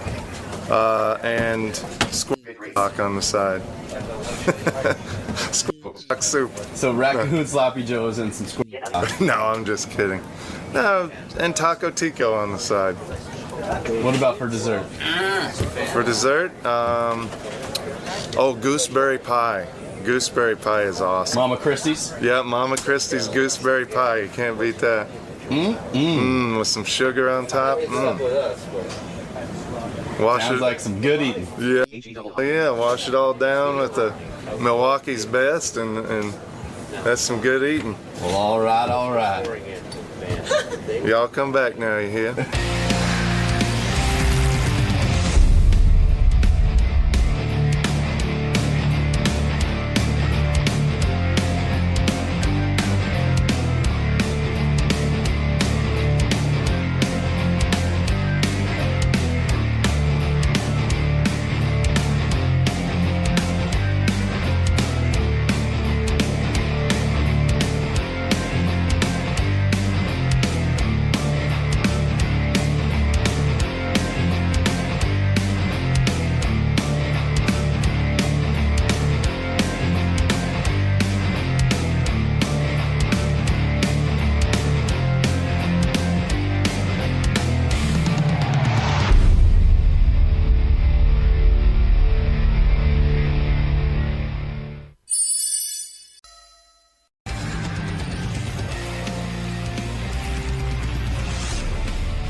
Take this note.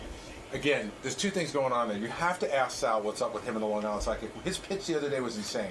It's like everyone in the meeting was like to come in for that. And then the other thing is, he sort of admitted that he cries when he hears Cats in the Cradle.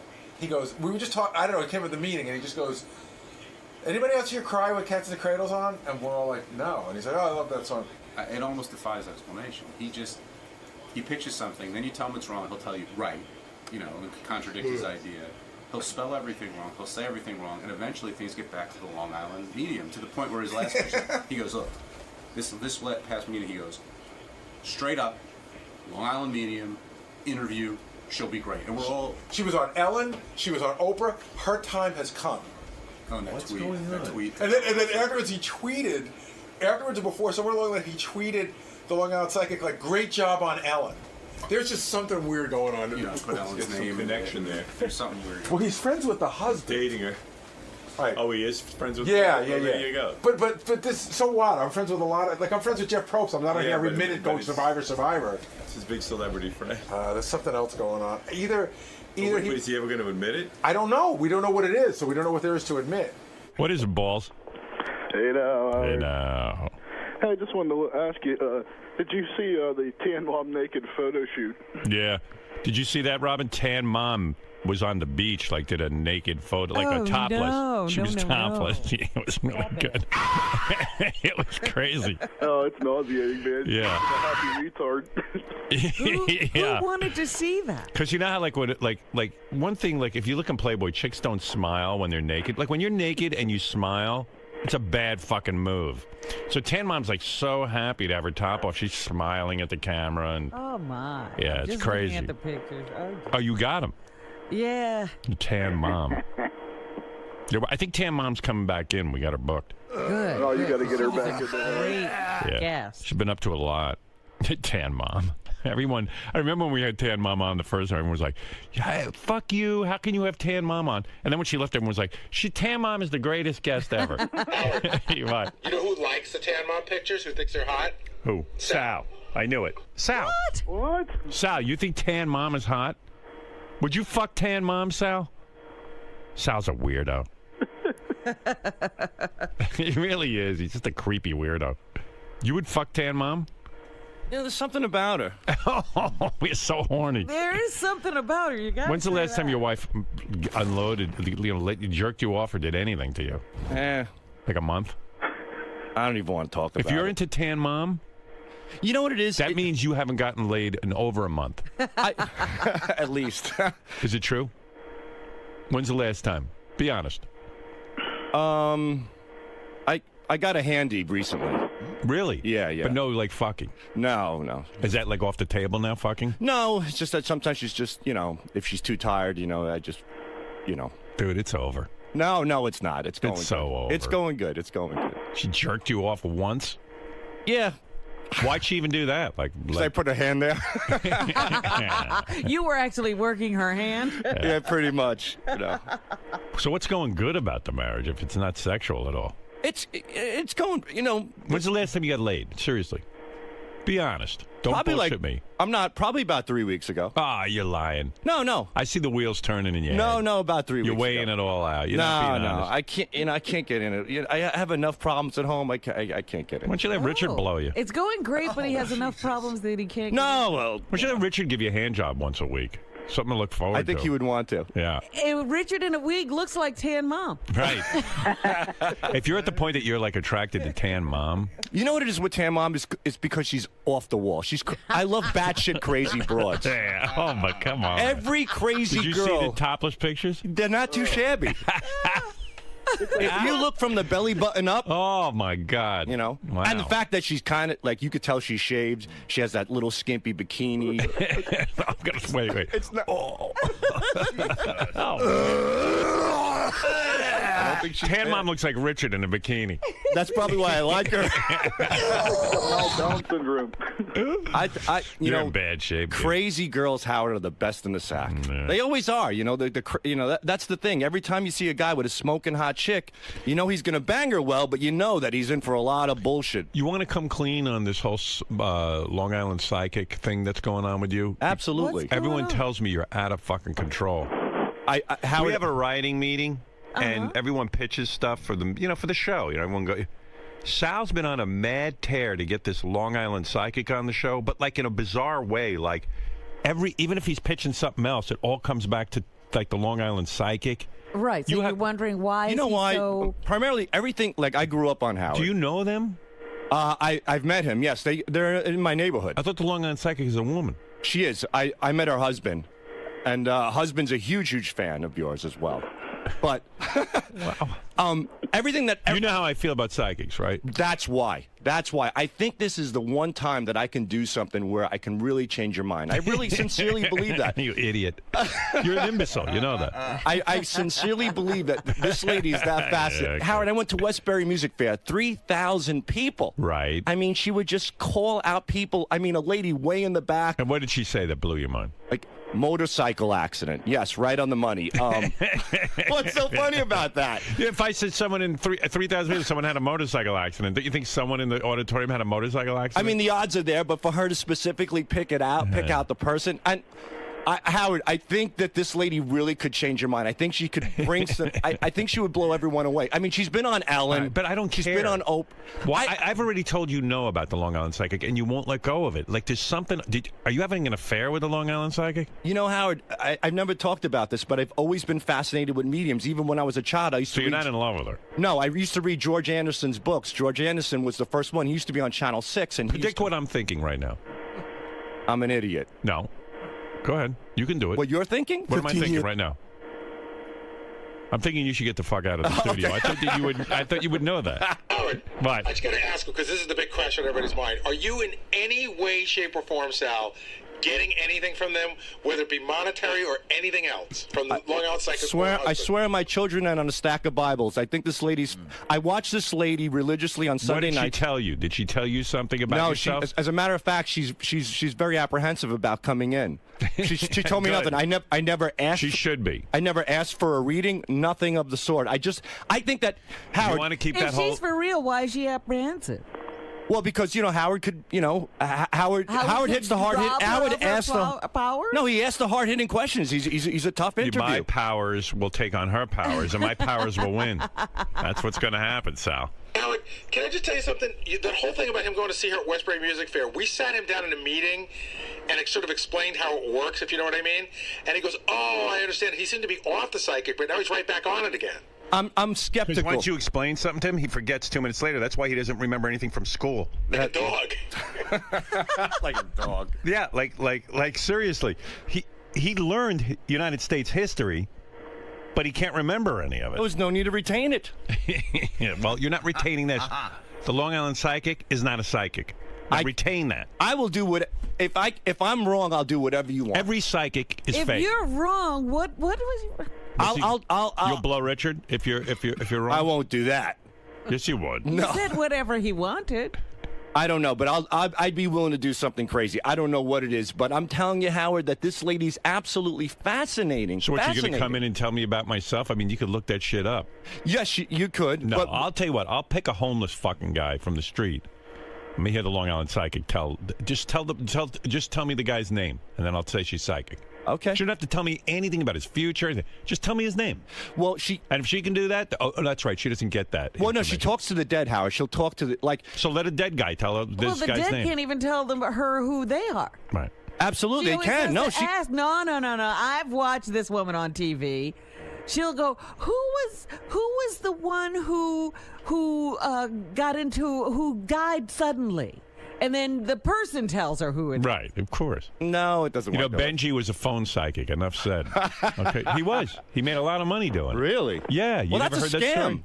No, I never you knew think that. so? All right. What is it, Gary?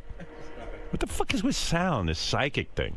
Howard, I think she's a fascinating person. Will spoke to her because we were thinking about having her on at one point. The first thing is, we can't just bring people in. You know what I'm saying? For her to read, you mean? Yeah, we can't bring people in for her to read. There's rules. Well, yeah, because you know what? You pick up different vibes from different people. And she absolutely needed 45 minutes alone, completely alone, no cameras with the people. With the people. Yeah. What do you make of that, Sal?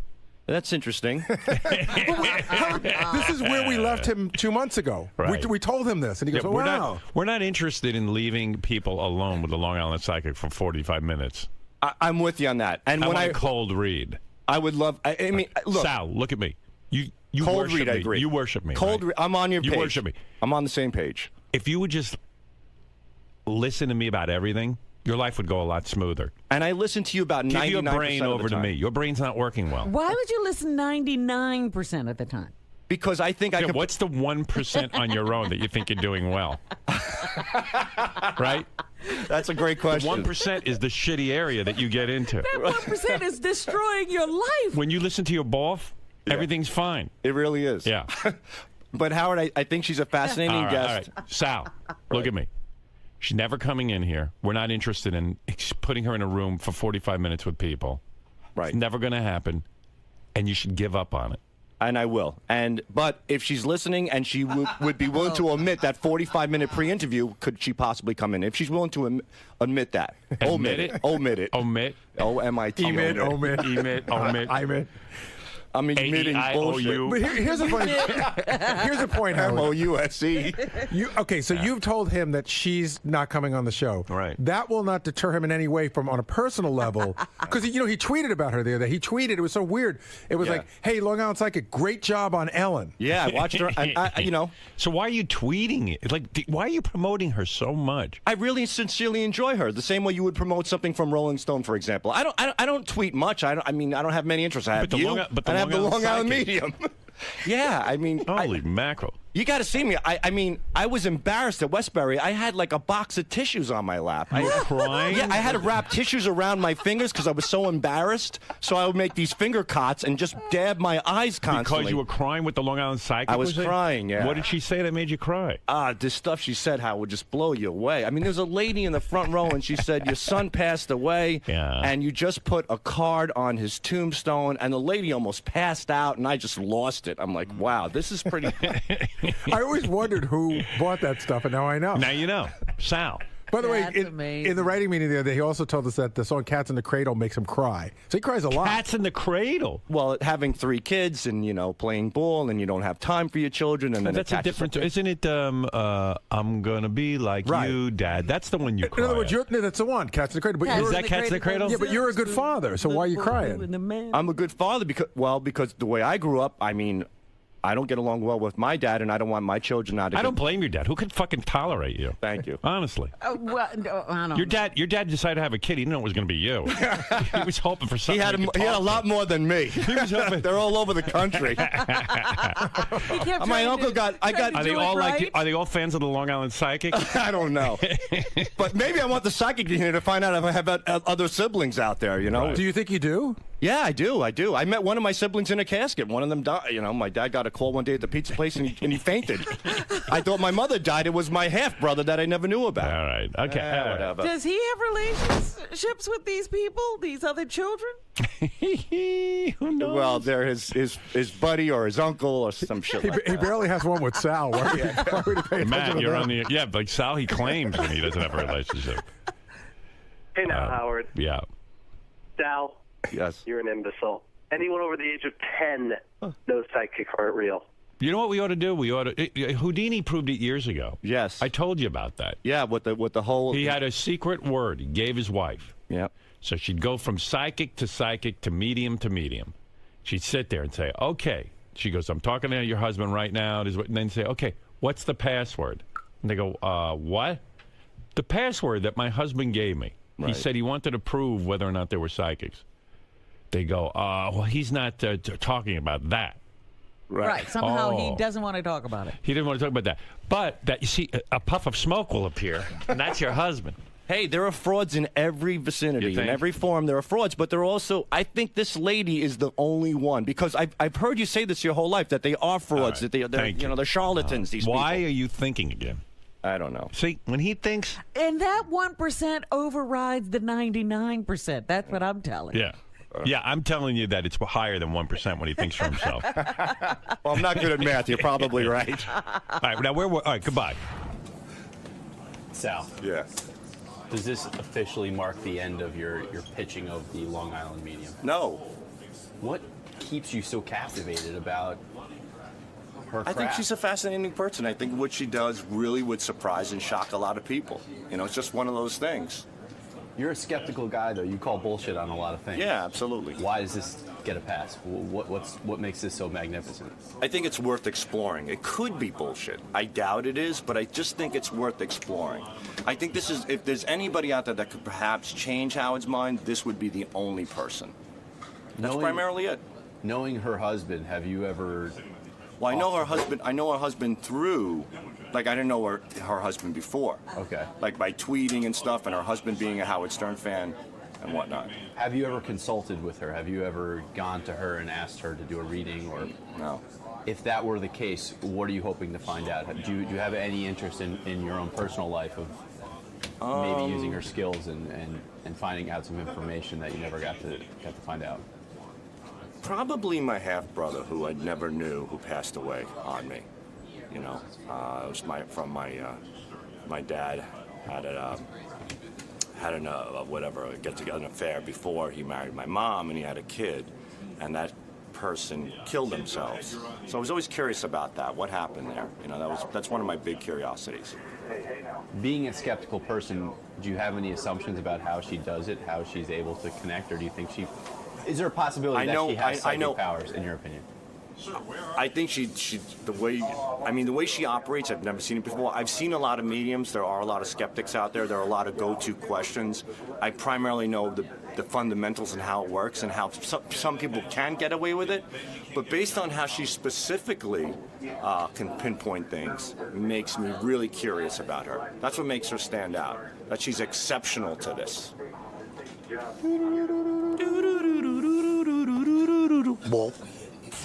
Sal went to my old hometown, Roosevelt, Long Island.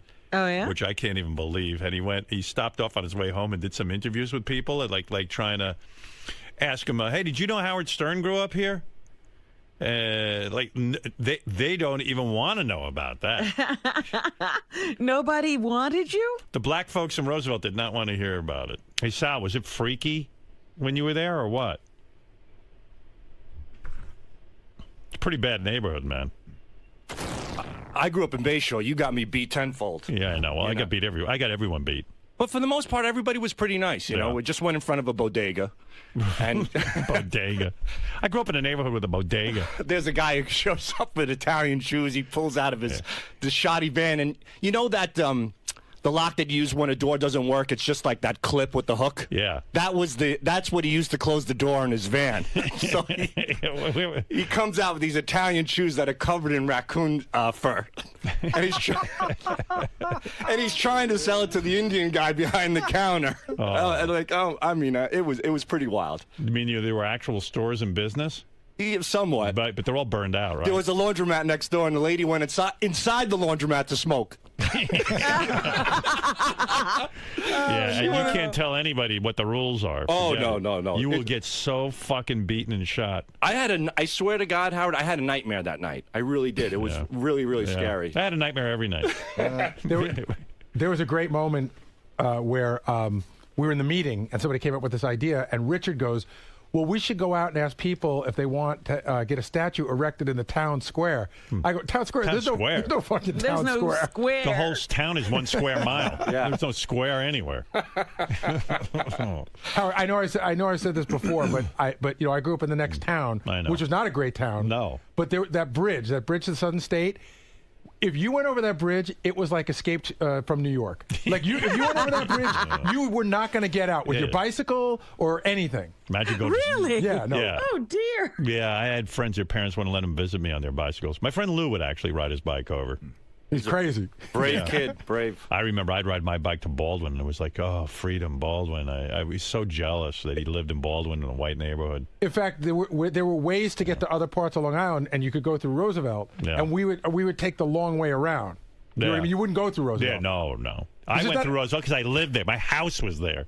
You didn't go through. You stopped. Yeah, I stopped. Or you go through. People were like, hey, wait, there's a car with white people stopping in Roosevelt. I love that out of all the places on Long Island, your mother moves you to 1 square mile, the worst one square mile. mile. She moved there. It was not bad. It wasn't? No. Yeah. Our town was just bad. It was impoverished. Yeah. And when you're the only white family, it's like no one. Everyone was like so fucked up. They wouldn't beat up white kids from all the white neighborhoods. They just beat up me because I was conveniently there. Yeah, why go? Why go anywhere else? We got a white guy. We've got one. Yeah, lucky me. I was that guy. The buses don't stop in the white neighborhoods. Hey, what's this bit that you're pitching at the writing meeting all the time? What? That I mean, it's disgusting. Splooge. Oh, yeah, you should pitch that. You pitch it to Rob. Tell Robin what you want to do on the air. We have a writing meeting on Thursday, and Sal gets up and pitches as everyone does.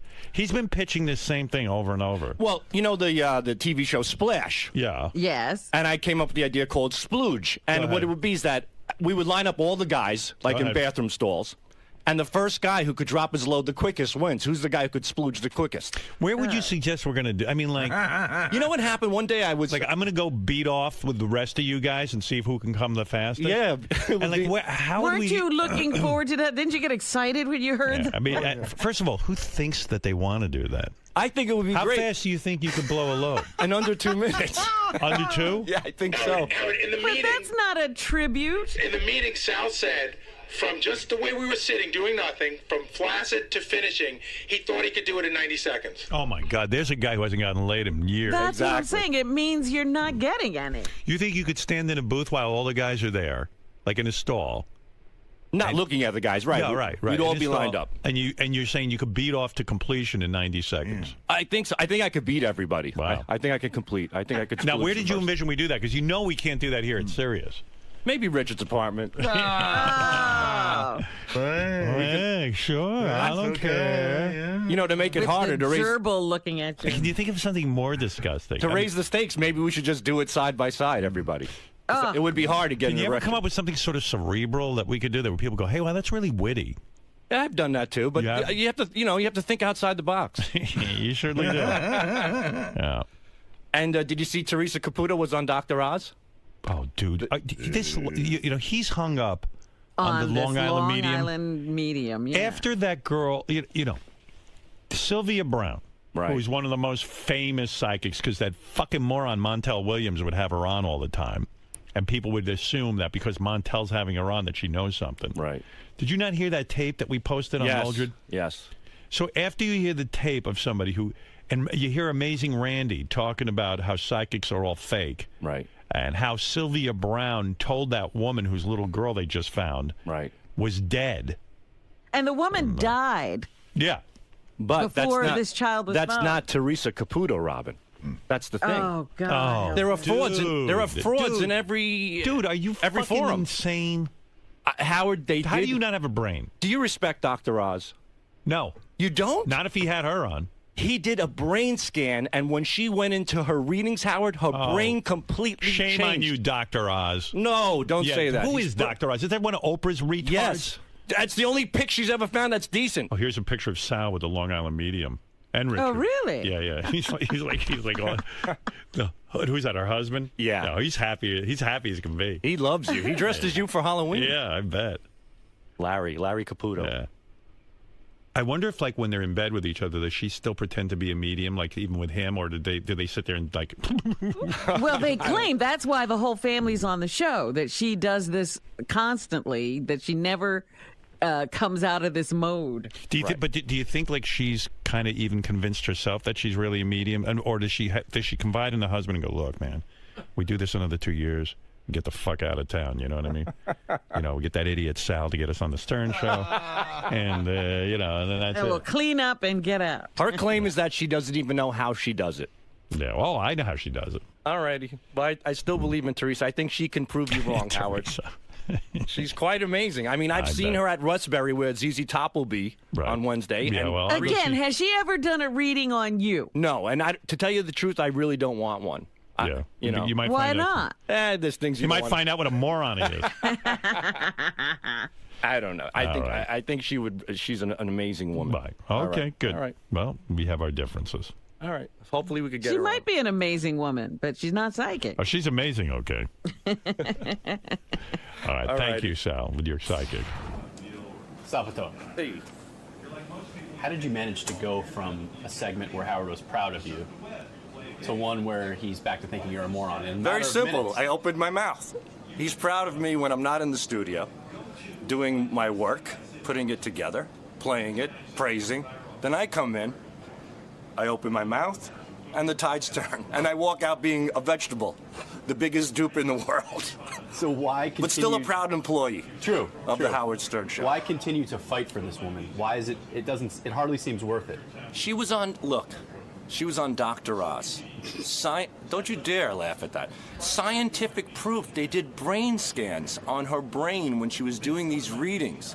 And Dr. Oz himself has said, along with a neurologist that studies the human mind, who confirmed that he's never seen anything like this. But don't you it's see a that, phenomenon. Don't you see that all these people have something to gain from being A lot on of people TV? do, yes. And it kind of cuts into their legitimacy, the fact that they're... If somebody has a gift, take advantage of it if it's a gift. If somebody knows how to juggle, he joins a circus. If somebody's a great broadcaster, he joins Sirius XM. If somebody, for example, would be a great medium, they may want to take advantage of that talent as well and venture out into the entertainment industry. It doesn't make them a bad person. Yet, on the flip side, there are a lot of people who take advantage of people like Sylvia Brown, which makes it harder on people like Teresa Caputo. Why is she the real deal? Why isn't she a Sylvia Brown? Because of brain scans on a TV show? That, and from what I've witnessed it live. And again, I could be wrong, but I would love for her to sit down and show Howard and perhaps the staff what she does and perhaps change their mind on at least what her personally, is capable of doing. If in fact she's shown to be a fraud, what would that do to you? Nothing. Would you be angry with her? Would you? No, Howard's already called me an idiot and a vegetable and a dupe, so if I'm wrong, I've already taken the beating. I'm carrying the scars already. So if she were right, it would be great. But if she's wrong, it would be just another I told you so moment. Like Howard said on the air, he goes, everything goes right for you until you start thinking on your own.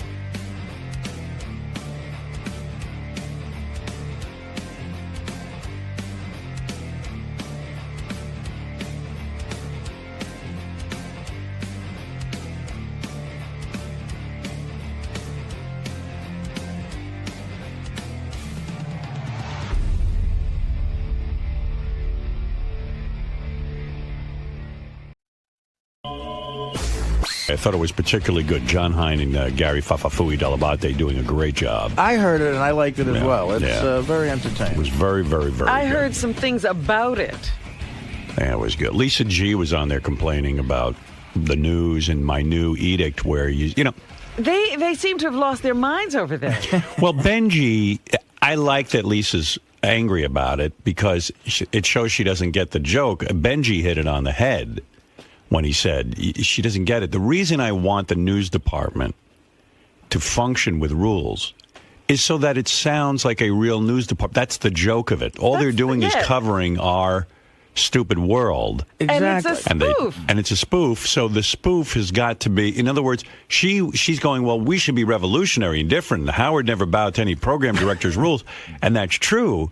But what I want the news to sound like is the old-fashioned news. I want the news to be very uniform. I want it to be, I'm Steve Langford, Howard 100 News. And then you know what? Yeah. Because Lisa is protesting so much, I'm going to make new rules. Here, I'm going to play you the wrap-up show yesterday. What was really funny, even when she was in here, was she was like, how could you make rules? She was like, no, you're not the rule maker. No, very easily. Because I know what I want that news to sound like so that it is a perfect reenactment of radio news, what typically is radio news, except our content is funny. It should sound exactly the same, except you're saying high-pitch Eric shit a lot. Right. But she doesn't understand that you always had your own rules. Yes. That's why you didn't listen to program directors. And I'm making the rules for her because this is Howard 100. This is Howard 100. So there. Here's Lisa G. This is great. This is Lisa G. on the wrap-up show yesterday, confessing that she had to take an aspirin after she left my studio. That's what I heard, and I thought, oh, my God. That sounds like chemical dependency. I had to take an aspirin. It gave me such a headache. I think it just pushed my buttons. Working in radio, terrestrial radio, during my career with all these program directors saying, don't forget, after you say the call letters, you're Hot 97, your number one home for hip-hop and R&B. It's 917. I mean, every single day. What, listeners don't know what they're listening to? You don't know if you're going to hear the Wu-Tang Clan, what radio station it's on? I just think listeners aren't stupid. They know what they're listening to. And we're here at Satellite. We're here to shake things up and break the rules and do things differently. And then to hear a caller and then Howard say, well, say Howard 100 News, the last thing out of your mouth before you hit, the promo. I just think we're here at Satellite Radio to try and work out of the box and to experiment. No. I'm working out of the box. You'll work under my box. That's right. You have your own box and she's in it. Yeah, because I want the Howard 100 News to sound a certain way. It can't. There's got to be rules at Howard 100 News. There's got to be, or else it won't sound like. If it sounded like relaxed and, everybody has their role on that thing. Ralph Howard. Why do they even bother to say this is Howard 100 News Update? They should just come on. Right. According to her, it should be just free form. Yeah, well, and we shouldn't have the ticker behind it or the, it's ridiculous. And I like Shuli a lot. I think Shuli's a real funny, talented guy, a great comic. But that was always my problem with Shalom Biatch. Yeah, because it you makes don't it hear sound that like on the news. We're trying to be goofy. Yeah. And no more Shalom Bob Biatch. Schieffer never said that. Right. Right. I've got some new rules because I first listened to this and you'll see where I came up with my new rules. And radio is about personality. Look at Howard Stern. He's the perfect example of being a great personality. But he's unique. For every Howard Stern, there's 1,000 that aren't a personality like him. But I don't think you want robots in your news brief. I don't want robots. I want good content, but I do want a uniform sound to the news. Yeah, after they do the silly story, they should sound as if they're coming from a real news department. So then Steve Langford came in and he gave me an idea. Listen to this. I have my first copy here, if you can see it. Says, and what does it say at the end? I'm Lisa G., Howard 100 News. Steve? Well, I mean, technically you wouldn't say I'm. You'd just say Lisa G., Howard 100 News. But dare I say, the sign-off is not important. The story is important. How will you do it, Steve? Well, what's it going to be? I'll have to do it like I did 25 years ago on NBC Radio. Let's hear it. Back then it was Stephen Langford, NBC News, Paris. So now I'm listening to this in the car and I'm getting ideas. I go, first of all, he's right. This I'm Lisa G. It's like like she's given the personality. This is her again. personality. It's going to be Lisa G, Howard 100 News. And then Steve got me thinking. He'd go Paris. Now, the reason he'd say Paris is he was stationed in Paris for NBC News. And it gave the story some credibility. Right. From now on, the sign-off will be Howard Stern, Howard 100 News, and say where you are. Right. If you're in the bathroom. Even if you're in the studio at your desk. If you're at newsroom, Studio 69, in the hallway, bring the listener. I like Steve's idea. Because Steve is often on the scene. Yes. And I'd like to know if Lisa's doing her report and taking a dump. Mm-hmm. I want to know where she is. Lisa G taking a shit. Lisa G, Howard 100 News, the bathroom. The ladies' room. The ladies' room. The shitty. What do you think? I like it. And if I hear more protests, I'll make more rules. Absolutely. Yeah. Get rid of the I'm. Yeah, first of all, the I'm is such an ego thing. Like, Steve is so right. I'm Lisa G. Well, isn't that great? No. Lisa G. You're lucky I let you say your name. Under protest. All right. Lisa G, Howard 100 News, the Studio 69. Mm-hmm. Studio 69, not even the. I want location. I want name first. Let me think about this. What do I want? Do we want like Paris or France or something at the end, or don't we want the last thing to be Howard? I think the last thing should be Howard 100 News. I like the idea of like Lisa G in the bathroom, Howard 100 News. Right. Sounds clean. That way it's uniform. Yeah. Hey, Howard? Yes. Are you going with like nicknames, or are we going with full names? Like, is it Lisa G or is it Lisa Glassberg? Should be Lisa Glassberg. This oh whole my God, you're going to kill her now. This whole this is lying to the audience about your name, it can't be right. She's up to ibuprofen now. She's going to be popping. I see 50 aspirin. I see her driving down to Maryland. It should sound like this. Lisa Glassberg in the Studio 69, Howard 100 News. Lisa's self-loathing Jewish girl. She is going to have to take Excedrin. Yeah. Oh, yeah. I could see, so you know what? I may have to counsel her. I mean, if she wants to be Lisa G, it's great. But and even Shuli, if you want to be Shuli. Let her change her name legally. Yeah. Shuli. Yeah. Anybody who has a legal name can use it. Like Eric Norris, if he does a report. But, it's very comforting to me to tune in the news and hear it be like real news in uniform, and you're getting a product. Well, sometimes when the stories are so ridiculous and Steve Langford has that very official sound, I crack up. Yeah, it's good. Yeah, it's a report on Beetlejuice swallowing a Red Bull or something. Right. And Shalom Biatch doesn't sound like the news to me. Right. No. It's not anybody's news unless you're one of those hippie stations from the 60s. Right. You wouldn't hear that on 1010 Wins, No. Shalom Biatch. But, all right. That's the old rock and roll thing. I'm Lopez. We're crossing Lopez. Good. Great news. Hey, that's really interesting who you are. Like, I give a shit. Oh, God. That makes it easier to get out of bed. It's crossing Lopez.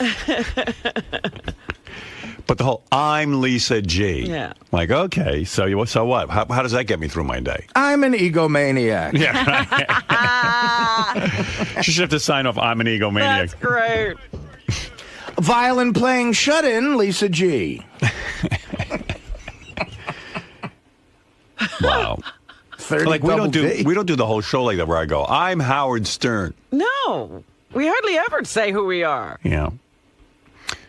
All right, so Steve gave me an idea. I want to work in the location, too. Like, and not no I'm. Seriously. I'm being serious about that one for sure. Okay. Steve's right. There's no I'm. Yeah, Steve put us straight. He told us what the official sign-off is. Tim, I'm being serious. I really am. Is anybody listening? I hope so. I'm gonna go out on a limb and say Tim is going to agree with you here. Because it's going to sound more like the news. It's going to be funny. Definitely. And no more Shalom Biatch. It's gone. Gee, that's a tough one. I think it has to go. Yeah, it really should at this point. Because nobody else is doing any cute little catchphrases. If she can't say I'm, what is Shalom Biatch? Well, that's what I'm saying. In other words, like, what if everyone comes up with a catchphrase? No, it always feels crowbarred in. I almost wanted to tell Shuli as like advice. Like Shuli's like way funnier than some guy who would say Shalom Biatch. I'm like, every time you do a newscast, but I think you're annoying people. Yeah, I don't know. I got to think about that one because sometimes I like the Shalom Biatch. Really? I understand that, but if you want the news to be this uniform kind of... Yeah, but you like Climb by Miley Cyrus. Yeah. Well, anyway, let's just start with I'm. Lisa G going. It could be Shuli, Howard 100 News. Like that. That's how it's done. Well, actually, there are no one-named reporters. Well, Lisa G, Howard 100 News. Not this I'm. What is Shuli's last name? Shuli... Charismacistine? Shuli Agar. Shuli Agar. Shuli Agar, Howard 100 That's News. a cool name. I like that. Yeah, I don't know why Shuli wouldn't use that in his showbiz. Shuli Agar is a great name for a Because he's comedian. embarrassed by it. Yeah, I don't know. I like it. It flows off the tongue. Shuli Agar. Shuli Agar. Yeah, it's cool. Okay. Here's some hate mail directed at Lisa over this. I'm so glad somebody finally corrected Lisa G's stupid sign-off. Not because it wasn't formatted correctly, because of the mannish intonation in which she pronounced G, with it trailing down lower, as if she's trying to imitate a retard. I can't believe no one ever brought it up before. All of them were universally in agreement with the caller. I agree with the listener that called with the complaint about Lisa Glassberg's sign-off on the news briefs. I'm listening to the West Coast feed right now, where you guys are discussing it. You can totally tell that Lisa's pissed.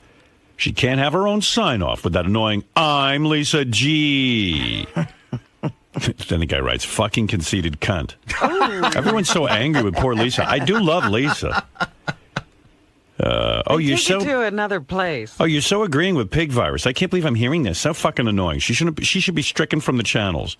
She's completely worthless and annoying. Fuck Lisa Glassberg, annoying bitch. Boy, that's a strong one, man. Yeah. You guys don't get it. We listen to the Stern Show to escape people like Lisa G. She's the ultimate nagging wife, Yenta Jap. She's more irritating than a Chinese water torture. Please limit her time.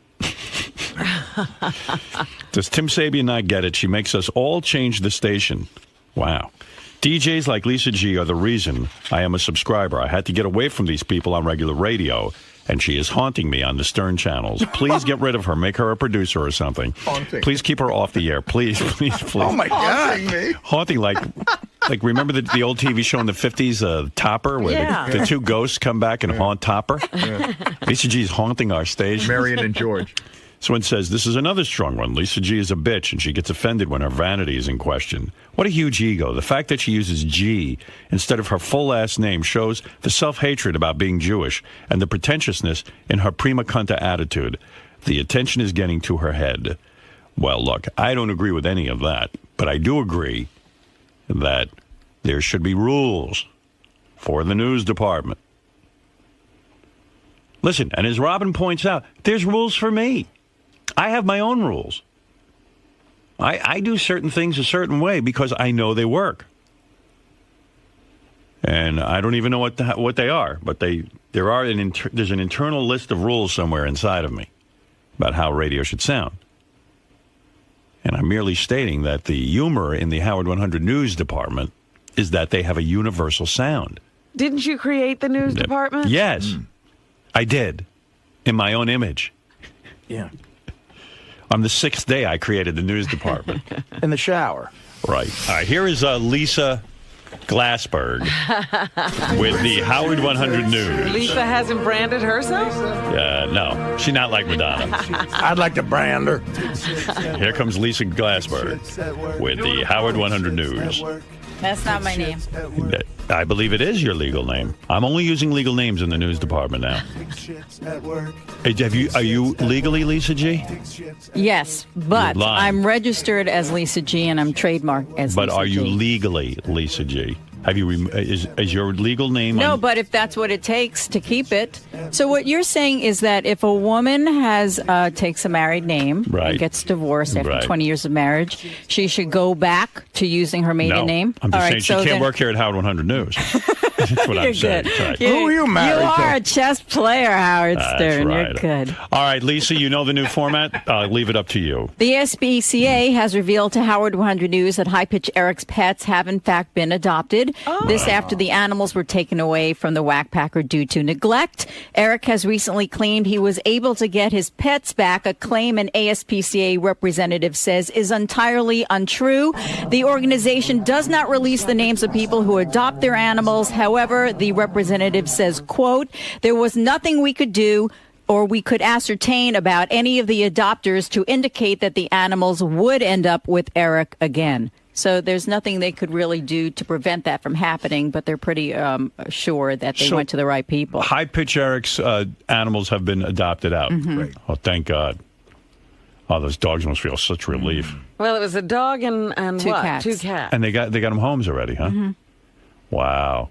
Boy, those animals must be... They had to stay in the hospital, I think, about a month. Oh, my God. What was wrong with them? They wouldn't tell us specifically what was wrong, but, they had to nurse them back to health. Hey, vey. You didn't think he was able to take care of animals. See, I did, Robin. I thought he would... Every aspect of his life is out of control, except he would be really good at taking care of animals. Go ahead. That's it. Oh, that's it? Would you like my sign-off? Yep. Lisa G., Howard 100 News, inside Studio 69. No, that's not Well, right. she. How do you think it should go? Shouldn't it be Lisa G?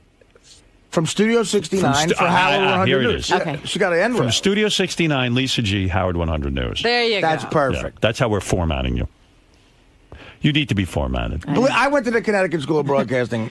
Consult me on this. So it's from Studio 69? Yes. From Studio 69, Lisa G., Howard 100 News. There you go. Is that good? Perfect. I still think it should be Lisa Glassberg. Lisa Glassberg takes Try Glassberg. Let's see how it sounds. What's the matter with Glassberg? I like it. I can't. People don't understand it. I have to start spelling it. I've been Lisa G. since 1990. Yeah, but that hasn't really worked out that well. No one knows. No one knows who you honestly. are. No one knows Lisa G. Now I'll take 2 Tylenols. I think Lisa Glassberg is better. It's not like when John Cougar Mellencamp was going over the. But why do you have to spell it for people? I mean, They don't understand. You Glassberg, don't know. Glassberg. It's 1 S. Oh, so. Lisa Glassberg is a very easy to pronounce You can name. say it. You don't have to. You're not spelling it at this point. Try it for a week. Try it on for size and embrace who you are. I do embrace who I am. No. Yes. When you shorten a name, it's... I've been You're not- since you're not 1990. I haven't embraced You're it. not happy with who you are. Not? No. You're embarrassed by the name Glassberg. No, I'm not. It's not good. It's not good for broadcasting. It's not I good think for it's people true. to hear. What is that name? You don't get my mail. You don't get the what? How do you spell that? There are What? people with unusual names who've had you. I mean, Engelbert Humperdinck created a career off his name. Yeah, because you're it was acting unusual. like it's a common sounding name. I mean, it is. You don't live with it. I have lived with it. I heard a rumor that there was a woman on Long Island. You stopped from using the name Lisa G. You legally stopped her. Wow. We had a problem with that. Yes, we did. Who's we? My legal team. Really? What was she, a There landscaper? was someone who was a Lisa G. and you had to go after her. Mayday. What happened? Give me the story. There's no story. What was she, a newscaster? No, she was. I don't know what she really was, but And what was she doing that it came on your radar that she was Lisa G? what was she doing? Yeah, I mean, How did you become learn? aware of her? How did you learn about Lisa G, the other Lisa I G? don't remember. I don't remember. It was over a year ago. You heard that somebody's name was Lisa G, and they were marketing themselves in some way as Lisa G? My attorneys took care of it. But if she's not a threat to you in your business, why do you care? Yeah. I did care. You did. Yes. That another person existed calling themselves Lisa G. But Lisa Glassberg isn't. I mean, like there's a woman on TV on the Today Show who works with Kathy Lee Gifford, who's Hoda Kotb, like Who? Kotb. I don't even know how to say it. Hoda Kotb. Hoda Kotb. Yeah. I mean, so I mean, Lisa Glassberg isn't all that difficult. It's simple. I mean, the rationale that it's difficult and she has to spell it for people is ridiculous. Hoda probably has to spell it out for people all the time. Well, good. She could have that problem. Right. Sanjay Gupta. If someone was Susan G, would you sue them? No. It's got to be Lisa G. Mm-hmm. Right. but someone with the last name G. G-E-E? Remember the weatherman? Mr. G. Mr. G? Joey G from The Sopranos. Did he try to sue you? No. How about Elisa G? Elisa. No. You wouldn't sue her? Mm-mm. Is it? Be totally honest. Is it about the Jewish thing? No. No. It's too Jewy? No. Mm-mm. Yes, it is. That's no, what I'm it's thinking. not. Yeah. If you've listened to me over the years in radio, which doesn't sound like you really have, you knew I was Jewish, and I talked about it all the time, so no. I don't hear. I've been forced to listen to you for the last 4 years. I'm here. But... and I've been forced to look at you for the past 4 years. Well, I mean, and believe me, sweetie, I could bang you, but that's a whole other story. Mm-hmm. Did you have an issue with Ali G? No. No, all right. I don't hear you talking about you being Jewish so often. Well, not here. I have a different role she's here. not uptight about it. She says No. this is the name she prefers. Lisa G, thank you very Thank much. you, Howard and there Stern. she is. Okay. All right. There she Lisa is. Glassberg takes shit. We're keeping that. I've been Lisa G since 1990. That's a long time. There's no way you're going to change it? Mm-mm. You're getting uptight about this. No, I'm not uptight. I have a You're a it's your I have persona. a website. I have a lot of things that are involved with it, and people outside of here know me as Lisa G. So I'm not going to start going Glassberg, which I haven't used in 19 years, almost 20 years now. So sorry. Goodbye. Here is Steve Langford, Howard 100 News. Here he comes. Steve? Come on. Fred, where's his jingle? Steve Langford Right. has a huge penis. It's weird with Fred. Sometimes he's like right on the I money. was just about, you made a Klondike mention, and I'm required to make a note of when you make the mention. And as you were going to Steve, I had my pen out and my book open. All right, very good. Fred, a scribe. All right, go ahead, Steve Langford. Birthday boy Benji turning 42 tomorrow. Wow. In spite of his Bronx tale of claims he's younger. Benji's high school reporting he graduated in June of 85. And Benji's voter registration card from the late 80s showing he stated his birthday as September 4th, 1967. Happy birthday, Benji. So you have his real age. We got it. Benji, how do you answer that? It's the birth date is incorrect. He's lying. There's other things that are correct. He is lying. Plain and simple. Why would you lie, Benji? Do you want to be known as a liar? No. Why? And who cares how old you are? I don't, but But you do, because you're lying. Well, you just asked me. So, but why are you lying about your age? Come clean on that. What's your thinking? You just want to seem like a young comedian? What's the point? No, yeah. I'm not lying though. But why are there so many different Right. reports of your date of birth? Why is there Well, like, why would there be such a conflict between your story and Steve? Because different things were put down at different times. Right. By whom? We got this one nailed. Right. Plain and simple. I love it that I'm younger than Benji. It's only by about a month and 5 days, but I'm But younger. you're younger. Younger than Benji. Turns out Robin is too. All right. What else you got for us, Steve? But hey, I have a question for you. Sure. Howard. Okay. Let's say I didn't want to tell my age. Okay. Shouldn't I have that right? Yeah, I guess, but you work on the Howard Stern show, as someone pointed But out the other day. let's say the news wanted to say, hey, this is John Hines' salary. It's just a funny thing that you would lie about your age. I don't think So you do want to lie about your age? Just say it. No, I think people have the right to if they want to. And you also I don't think you it's- also are probably going to get exposed. Like David Brenner used to lie about his age. Right. We'd always expose it. The fact is, I'm not, but I think it's fine if people do. I don't see any problem with that. You're not lying. Well, like how we old talk about. are you? How old do you claim to be? My birthday is September 24th. Right. And I'll be 38. And you'll be 38. 2 lies in 1 sentence. You mean the date is not even right? So you were born in You're saying you were born in 71, not 67. Yes. That's my legal birthday. It's taken 4 years off of it. You swear to God on your parents' life? I said Okay, 6 that's months my ago I age. will not swear my parents' life anymore. All right. Because All I right, don't go want to do ahead, that for Steve. every I agree. single I believe you're telling the truth. Go ahead. And 25 years ago tomorrow, a young man introducing himself as Gary Delabate, debuting on the Howard Stern Show at WNBC. Yeah, what was that about? Yeah, wait a minute. When did he become Delabate? When I first hired him, he was Gary Delabate. Delabate. So when did he become Delabate? When I said to him, started calling me that every day. yeah, when I said, that's not your name, is it, Delabate? My family pronounced it. Howard started pronouncing it the right way, and so I went with it. Oh. What do you think I got? You think I got a big head, Robin? Yes, and started Who knows? putting that Yeah. apostrophe in your name. Calm down, Ophelia. Yeah, but I've talked to your mother. She says Delabate. Oh, my mother says Delabate. She does? Yeah. And Mary says Delabate. She's married to me. Yeah. Oh, so you have a different last name than your mother? I do. Yeah. Actually, my mother is Delabate now. Is she? Your mother now is Delabate? It took me a while to remember because I haven't called her by her last name. So in other words, I started calling you guys Delabate, and then the whole family switched to Delabate? Sort of, yeah. Your father even called himself Delabate? No, my father always called himself Delabate, and he said that he just Americanized it, but Delabate is, in fact, the proper pronunciation. Oh. So when did your mother change it to Delabate? I don't know. You know, I realize that because whenever I go to visit her, they all call her Mrs. Delabate. Yeah, because what happened is you got famous. Now your mom wants to be in on it.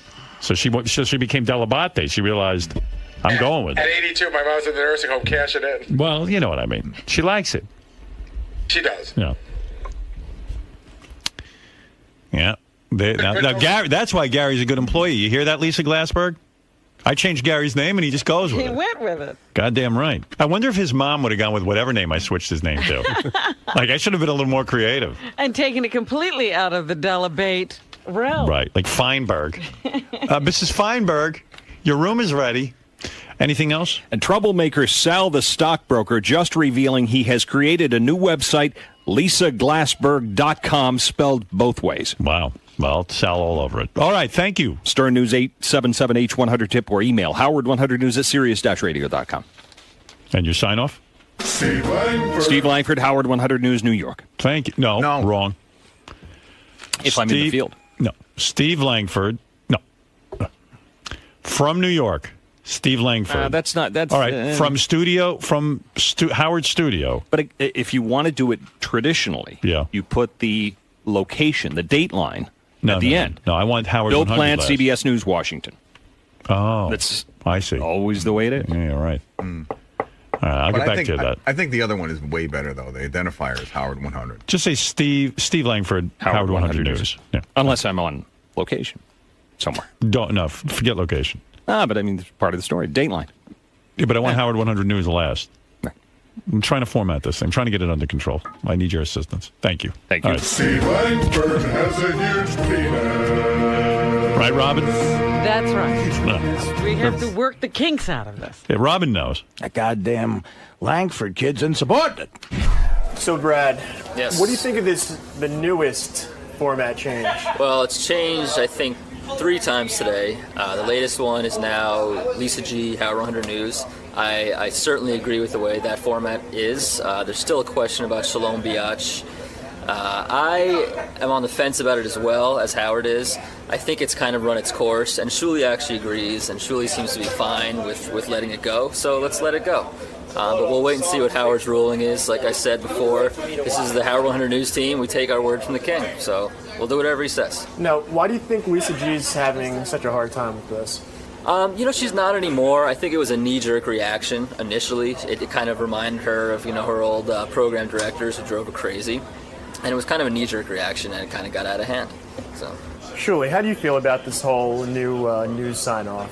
I have no problem with it either way. It was just a funny thing that I did once, and it stuck, and a few people liked it. And when I would do shows, people would tell me about it, and it was just a fun thing. So I got no problem either way, whatever they want me to do. I am a team player. They want me to say Shuli Igar, Agar. I don't give a shit. Shalom, Dubai, New York, L.A. I'll say whatever the fuck you want me to say. Just keep paying me and keep me here. I don't give a shit. So, Steve, being the only reporter that's come from a news background, you seem to agree with Howard on this new format change, right? Yeah. I mean, if you want it to sound like news, and again, people say, well, are we really covering news? Listen, assignments are assignments. Some people had to cover the Bush White House. Need I say more?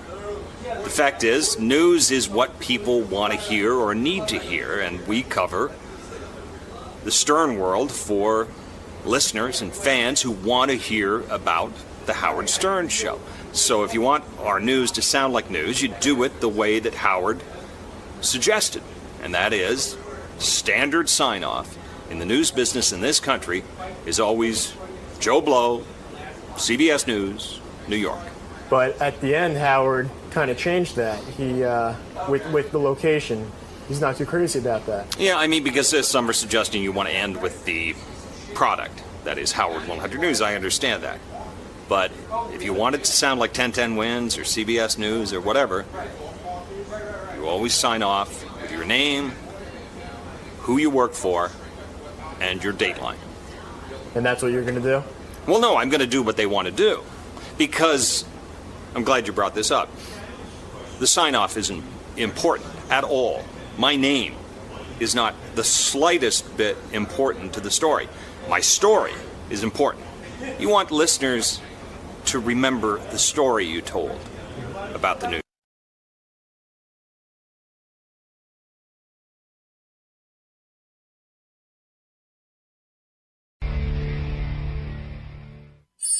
The Star Trek convention. I didn't get to play this for you yesterday. The Star Trek convention, much like the Star Wars convention, and I mean, you know, we know what that sounded like. What's your favorite character on Star Trek? I would have to say Data from Next Generation. Why is that? Well, because of his uniqueness, trying to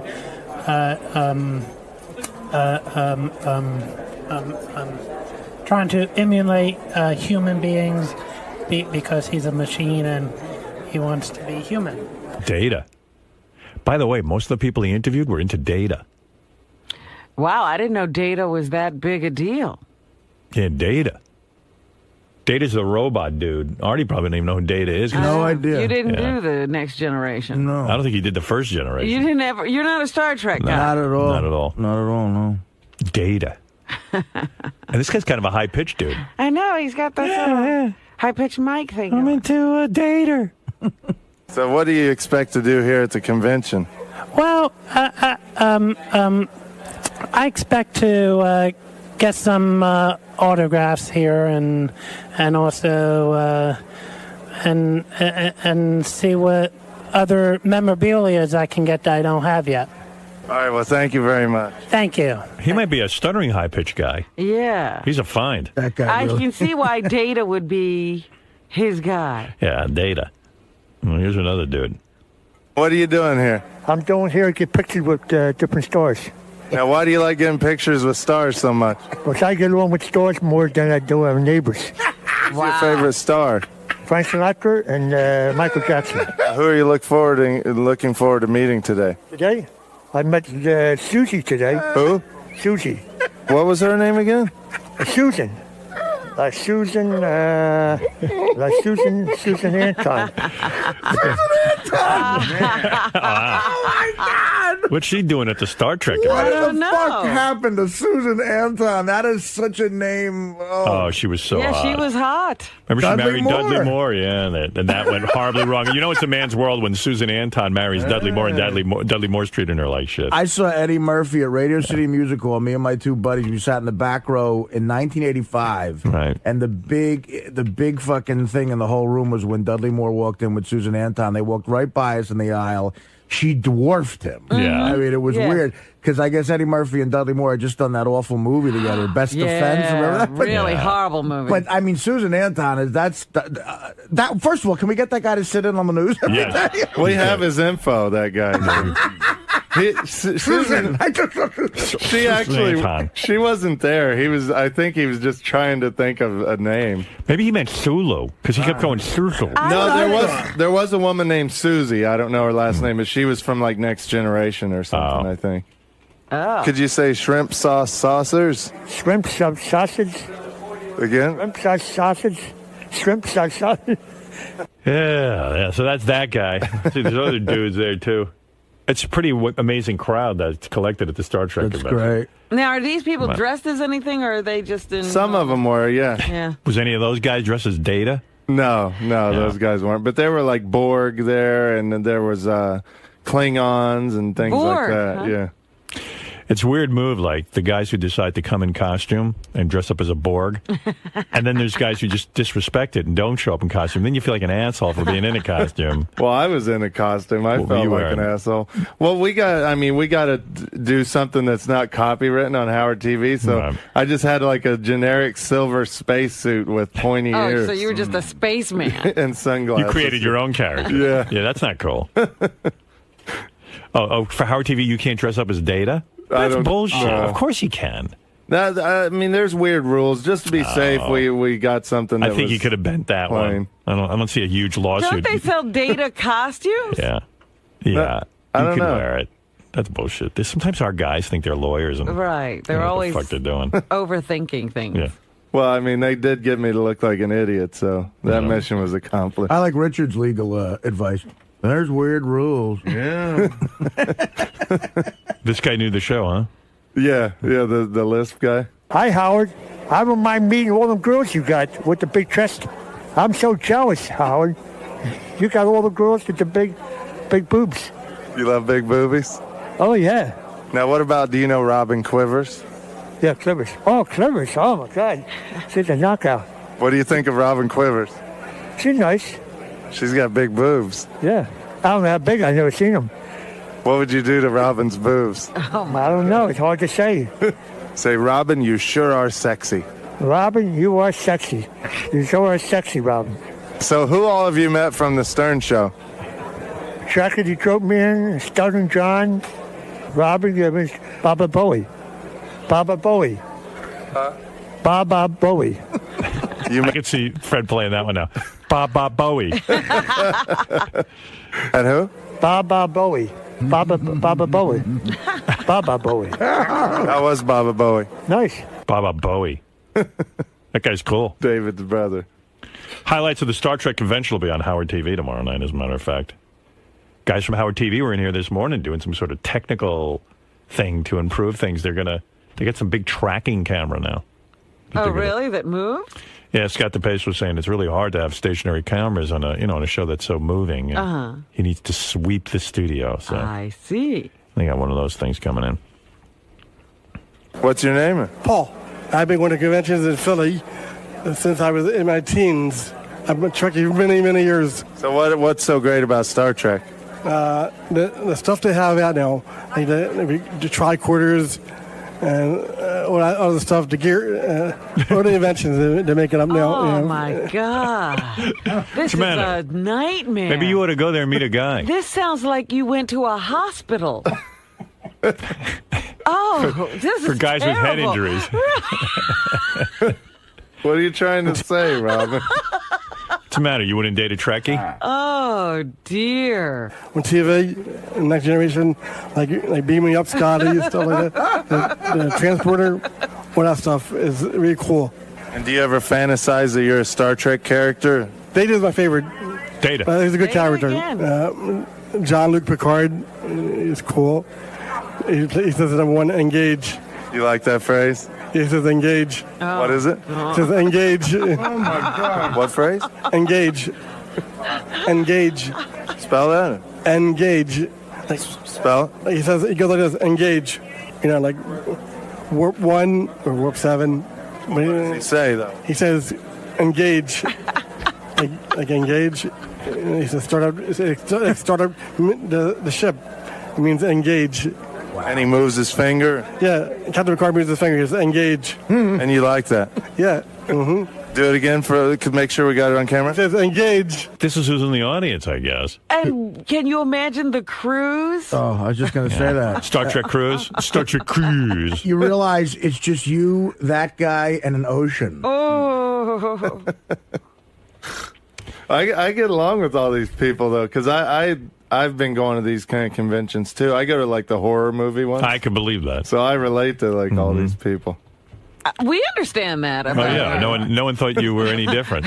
I'm sure that guy's playing a tape of you right now for his friend. Let's get some show. We actually ate Because lunch. listen to this idiot who interviewed me. Well, we ate lunch right next to that guy. So Listen to this idiot who interviewed me. Let's see. You want to hear what George does at these conventions? Yes. He introduced Richard, actually. It shows you they ran out of shit to do. I'd like to introduce to you a member of the Howard Stern family. He told me to introduce him as Doofus, but you might know this alien creature as Richard Christie. Come on. And Richard said George gets up there, and you know how George loves to talk? Yeah. He'll talk for like an hour, and his boyfriend Brad is in the audience, George's boyfriend. And like he's just standing there for an hour, and George just goes on and on and on. What does George talk about?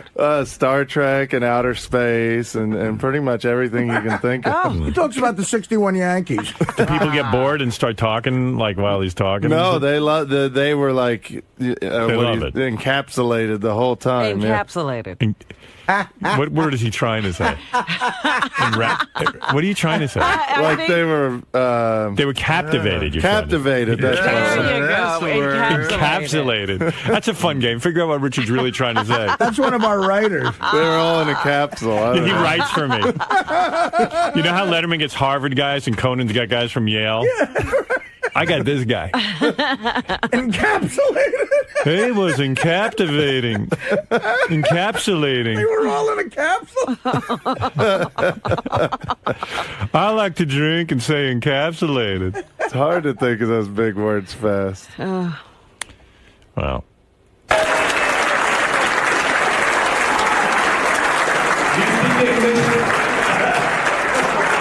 Did you say stuff? I just said how great George is doing on the show, and he made a few quips and stuff like that. Dorcas. How are you doing, folks? This right here is the best addition ever to the Howard Stern Show. The nicest, sweetest guy ever, and one of the funniest people I've ever met in my life. And we all love George, and he's done such a great job. Well, it's a mutual admiration society, but I don't want to embarrass him by telling him I love Richard because it has a whole different connotation on the Howard Stern Show. George has seen a lot of me on this show. I have seen all of Richard, unadored, and believe me, it is a sight to behold. Well, thank you, George. Oh, I didn't mean it that way. Oh my!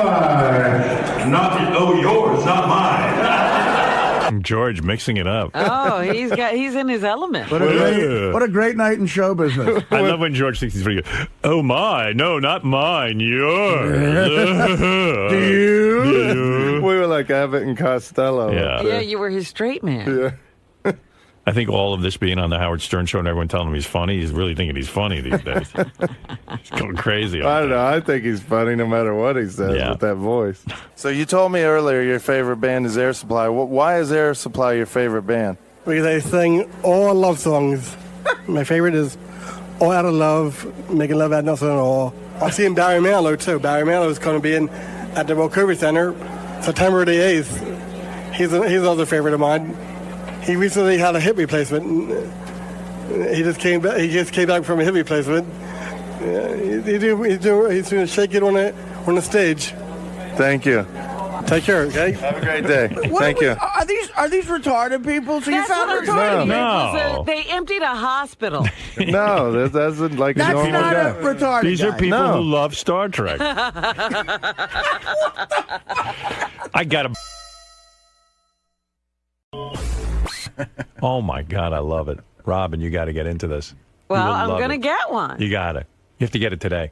Well, if I have time, Howard, I will get it today. Get that new assistant. What do you got, a new assistant? I'm hearing reports about you. No. Holy cow. You got to hear this one. No, Let me digress for a minute. Here we go. I don't know Captain Dan. What happened to Captain Dan? Names. Is Captain Dan still your assistant? Yes, Captain Dennis is still with me. Well, all I know is people around here, I might as well tell you this. What? People around here are terrified because Robin is yet another charity event she's organizing. Terrified of you. Terrified of you and your charity work. Because they know they're going to get, what is that called when they take you into the military? Not the draft, but conscripted or... you know what I mean? They are terrified of you. Geez. Let me... You're the terrorist. Ease their consideration. Here's the report I get. Obligated to do anything. Yesterday, Robin just brings some woman up here with a British accent. She doesn't have a British accent. She has some accent. She's from Slovenia. Well, whatever. She had some weird accent. Welcome. Yeah. So, wherever Slovenia is, only Robin knows where that is. Welcome to Slovenia. Yeah, I was scared of Guatemala. Now Slovenia. I was raised in Slovenia. My father was Dracula, and I am the son of Dracula. So anyway, Robin shows up. Yeah, this woman is walking around, and Robin introduces her to no one. What? Listen to this report I got. This is a report. I introduced her to everyone we saw. I heard she went over where Jason and Will sit. She's sitting on the phone, making phone calls. Jason went back there. He goes, "Excuse me, who are you?" You know, he's going to call security. He goes, "I'm with Robin." Or however she talks, I don't know. I'm with Rob. I'm with Robin from Slovenia. So Jason's like, "Oh, okay, I think." I don't know where she wound up. Jared, she had asked if there was a place where she could use her computer, and I left her with Jared. Well, then Jared, I don't know where he took her. She ended up in Tim's office on a computer for 3 hours, whatever you were busy with. And she's tied into Robin's new charity work with this comedy show, and then Robin would this is all third hand. You can refute anything you want. So Robin sees Richard. Or one of those guys, Richard or Sal. You will be sitting at a table at the comedy show. I was saying I would like them to. No, according to them. And then at the end of it, I guess he missed the would like you. No. He said, "Oh, do you notice I was just told what I'm going to do?" And I was like, "No, it's a choice." Robin's getting these guys to sit at tables, and then they get auctioned off to sit at the table for the night. All I know is everyone has to spring into action with your charity. I asked. This 15 organization, can you end it now? Everyone's wanting me to ask you, would you just end it? Just stop, and we'll forget about it and never say a word about it. Can you stop? No, because you would never stop saying words about it. It just seems your charity work gets involved with everyone here. No one wants to be involved, I don't think. Well, if they don't want to be involved, they don't have to be. They're afraid of you. Oh, stop it. They What's to be afraid of? They are so afraid of you. You hold You're a grudge. You're wacky. I don't hold any grudges. This is what I'm hearing. I don't say that. This is what I'm hearing. I'm telling you. I'm giving you feedback. You're painting me as something that's ridiculous. And so are they. They're crazy. Yeah, here comes JD. Uh-oh. JD, you sure you want to talk? Yeah, well. Why are you afraid of Robin? Because I don't want to get yelled at. She threatened to stab me in the eye with a pencil for talking about her movie. Oh, my God. That was different. That was different. She was leaving. I heard the thing with Sal and Richard. Right. What'd you hear? Well, I can't remember the exact wording, but it sounded, she wasn't asking. She was barking. I said, I would like you to. Maybe that doesn't sound like an ask. I didn't hear a would like. I heard, You will be... No. You will be sitting at a table together with fans, and they will pay to sit with you. Who's going to pay to sit with Richard and Sal? I'd pay to stay away from them. I was actually worried. I thought she would come up to me next, but, I didn't think I was that famous anyway. So. Wow. Robin, don't ask me. I'm busy. God forbid I get a social life. You actually should go and sit at some table with a fan and hopefully get a date. I don't want to dress as a court jester. No, exactly. I'm not doing it. Listen, I'm not getting involved with this one. I donated to the last one with the movies with those kids. That's it. Leave me alone. It sounds like a fun evening too, and I think it's great, but. It's going to be a wonderful evening. Paul Mooney, David Tell, Gilbert Godfrey just signed on. Wow. To be a part of it. He's funny as hell. Daryl Hammond. Oh, he's great. Saturday Night Live. You got a great lineup. God love you. Where's the money going? 15 organization? No, it's going to 15 and the New Jersey Seeds, which is an organization that gets underprivileged children into schools when they're very talented. They get them into prep schools. They get them into Ivy League colleges. Look at you. With tutoring and mentoring. Look at you. Behold what has become of you. You've blossomed, I swear to God. You know what? You go, girl. Just leave me out of it. Oh, my goodness. Oy vey is married with the charity. You're on fire. Tickets on sale, 15foundation.org. Does sound like a great evening. I'm going to have a good time. Yeah. Are you going to stay up the whole night? Funny people. Is it a weeknight? It's a weeknight. Oy vey. Why are you keeping the staff up late during a weeknight when they have to work the next day? They do, oh, God. Why are you doing that? Here we go. What's going on with you? Who wrote you that note? Really, why are you doing that? It's a good question no matter who wrote it. I'm not keeping anybody up late. They don't have to participate if they don't want to. Right. Sal and Richard are participating. Sal is so afraid of you. Sal is afraid of me? He hates when you're angry with him. He said, I'll just do it. He doesn't have to do it if he doesn't want to. Yeah.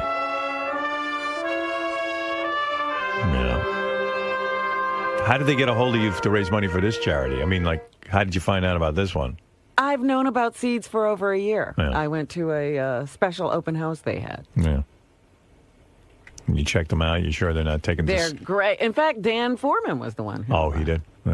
He's pretty smart guy. Introduced me to seeds. Yeah. Like they're not New Jersey seeds. They're not going on a junket to Puerto Rico or anything. No, they stay right there in New Jersey and they educate kids. Are you afraid of me? No, I'm not. Well, not about this. Oh, when are you afraid of me? I guess if I would be in a respectful way, if you got angry about something, I would have caution. But not about this. I'm excited about this dinner. I've started looking up recipes, and I'm getting all ready for it. Recipes? Are you cooking? I thought I was cooking for it. No, Rob asked me to sit at one of the tables. I'm very excited. Yes. It'll be fun. It's just fun. So. I should hope. Yeah. It wasn't like mandatory. I don't know. Everything gets convoluted around here and becomes some kind of edict, and I don't know. I have no idea how things work in people's minds. But I appreciate you. No, thanks. Are you feeling any pressure to go to this fundraiser for Robin? I don't look at it as a fundraiser. Fundraisers where you legitimately raise money. This is some sort of big shot show off melee where there's booze involved. That's all this is. Are you feeling any pressure from Robin to attend this charity event? How do they do it in the movies? I don't know how to answer that one. If Robin really gives a shit, sell one of your Mercedes or your boats and ship it off to Guatemala. Right, JD? Let me see. Am I feeling pressure? Pressure. No, not at all. How did she approach me? Like this. Oh, I have good news for you. You will be attending my charity event. We will be auctioning you off like a slave. No pressure. I'm fine. I'm not stressing out over this. I don't feel like she's really making us do this at all. You'll be sitting at a table, a celebrity table, where they would pay $10,000 to sit with you. And I'm like, oh, really? Well, thank you. I wasn't asked. I was told. It's going to be so relaxing, and it's no pressure. No pressure at all. If you really care, just go out, charity should be done in an anonymous manner. That's true charity. It should be selfless. That's a true philanthropist.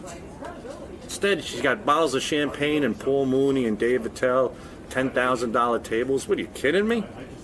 $10,000. You know what I could do with $10,000? You know how many men I can make happy on $10,000? I'll take them over to the Dominican Republic, believe me.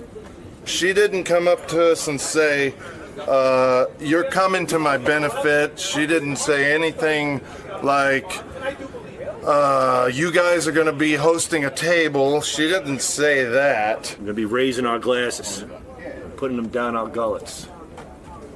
Robin will go back home to her beautiful palace, one of her beautiful palaces, and she'll have one of her little servants stick a tube up her ass, another little Mexican roll her over in that stupid mat to, sweat her out. She'll have somebody feeding her berries and green drinks. And these little Guatemalan boys will be there with whacking the flies off their faces, eating shit out of a bowl. But hey, it's a fundraiser, and that's what's important. She just asked, real low pressure, asked us. Sorry. Hey, by the way, I should mention that Sal and Richard put together a new crank call, and they called a spiritual healer lady, which is funny in itself because I don't. What is going on out there? And probably the audience can't hear it, but we can. And in the halls, it's just yelling and talking, and like Jason arguing with Gary, and they were in here arguing in front of me about something. Really? Yeah. And I just said, enough, guys. They were arguing about whether the Super Bowl, whether New York should have a Super Bowl. And I said, well, it is cold weather and people like to sit there. But Gary goes, but Paul, they have all your regular games in the cold, so why can't they have a Super Bowl here? And I go, well, the Super Bowl. Don't ask. And then got into this long argument between Jason and Gary, and they love to hear themselves talk. And I go, guys, I got 2 seconds here. Let me get through the material we have to get through. And now Ronnie and JD are yelling at each other in the halls. Oh. And I've told Ronnie, please do not get involved with people. You have to tell him that every 3 days. Yeah, I'm getting to the point where I think he's got to go sit in the car. Why are you guys arguing out in the hall? It's like a 1 second thing. It was nothing. There was... Yeah, but my door opens and then there's yelling on the air. I know. I'm sorry. Why are you yelling at Ronnie about? We were just fucking around. Yeah, but don't fuck with him. I know. Okay. Do me a favor. Don't talk to him. Okay. I don't want anyone talking to Ronnie because he can't handle it. Then it gets into a fight and he gets berserk. I mean, he can't. He's like a child. But it's my fault. He's not a Would you tease him? No, we were What'd you say? Tell me what happened. No, we were just talking about something, and I thought he... But he starts raising his voice, and he thinks he's funny. And then when he thinks he's funny, then he starts throwing... He's a nut job. What are you yelling at him about? No, it wasn't... I thought he was saying something about me, but it wasn't, so that's... And then he goes, get out of here. I'm not saying anything about you. Well, something like that, yeah. You stupid ass. Yeah. Do me a favor. Don't... You're totally full of shit. Okay. Otherwise, I got to release him from here. He can't handle it. I tried to defend you, Ron. He can't handle it. I don't want him bothering you. I told him that. I'm stupid. I'm sorry, Ron, and I'm sorry, Howard. I told him not to bother because you can't handle it. What do you mean I can't handle it? It just escalates, and then it becomes a whole Nothing thing. escalated. I don't want to talk to this fucking guy. Nothing escalated. What are you talking about? Oh, these guys all bother me. I don't bother you them. got up on the wrong side of the bed. No, do me a favor, JD, because then it gets ugly, and then he hates you. Nothing got ugly. No one is to talk to Ronnie. Just let him be the security. There was nothing. There was nothing going on. Why, when the door is opening, we is weren't he yelling? We were joking around. Yeah, the joking. You don't know it's about always, joking around. Oh, I know don't about. Like to joke around. I'm you sorry. joke around until the joke's on you, and then you can't handle it. I handled it. Yeah. Okay. Leave him alone. I'm sorry. I made Thank you. Now you're my doctor. He doesn't my understand that you're joking sometimes. What's wrong with you? You didn't think that was funny? No. He doesn't understand when you joke. I said I'm sorry. Okay.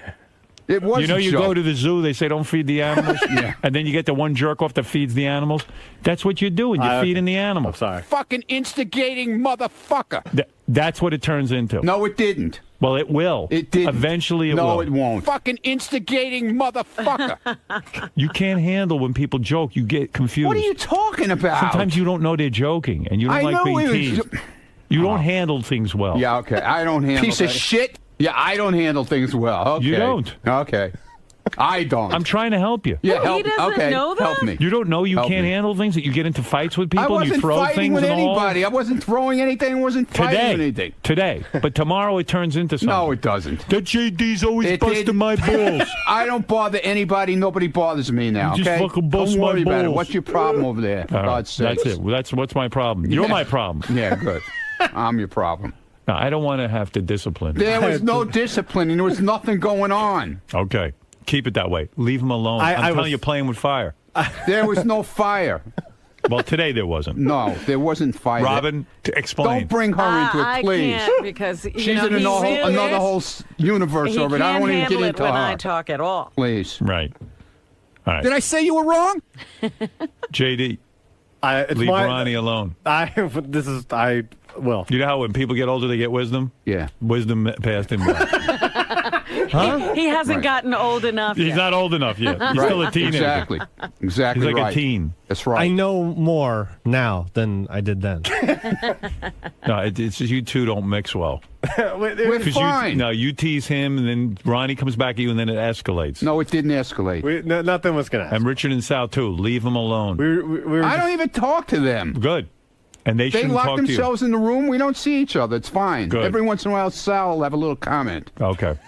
You know? And you handle that well. And I laugh it off. I don't even answer him. Today.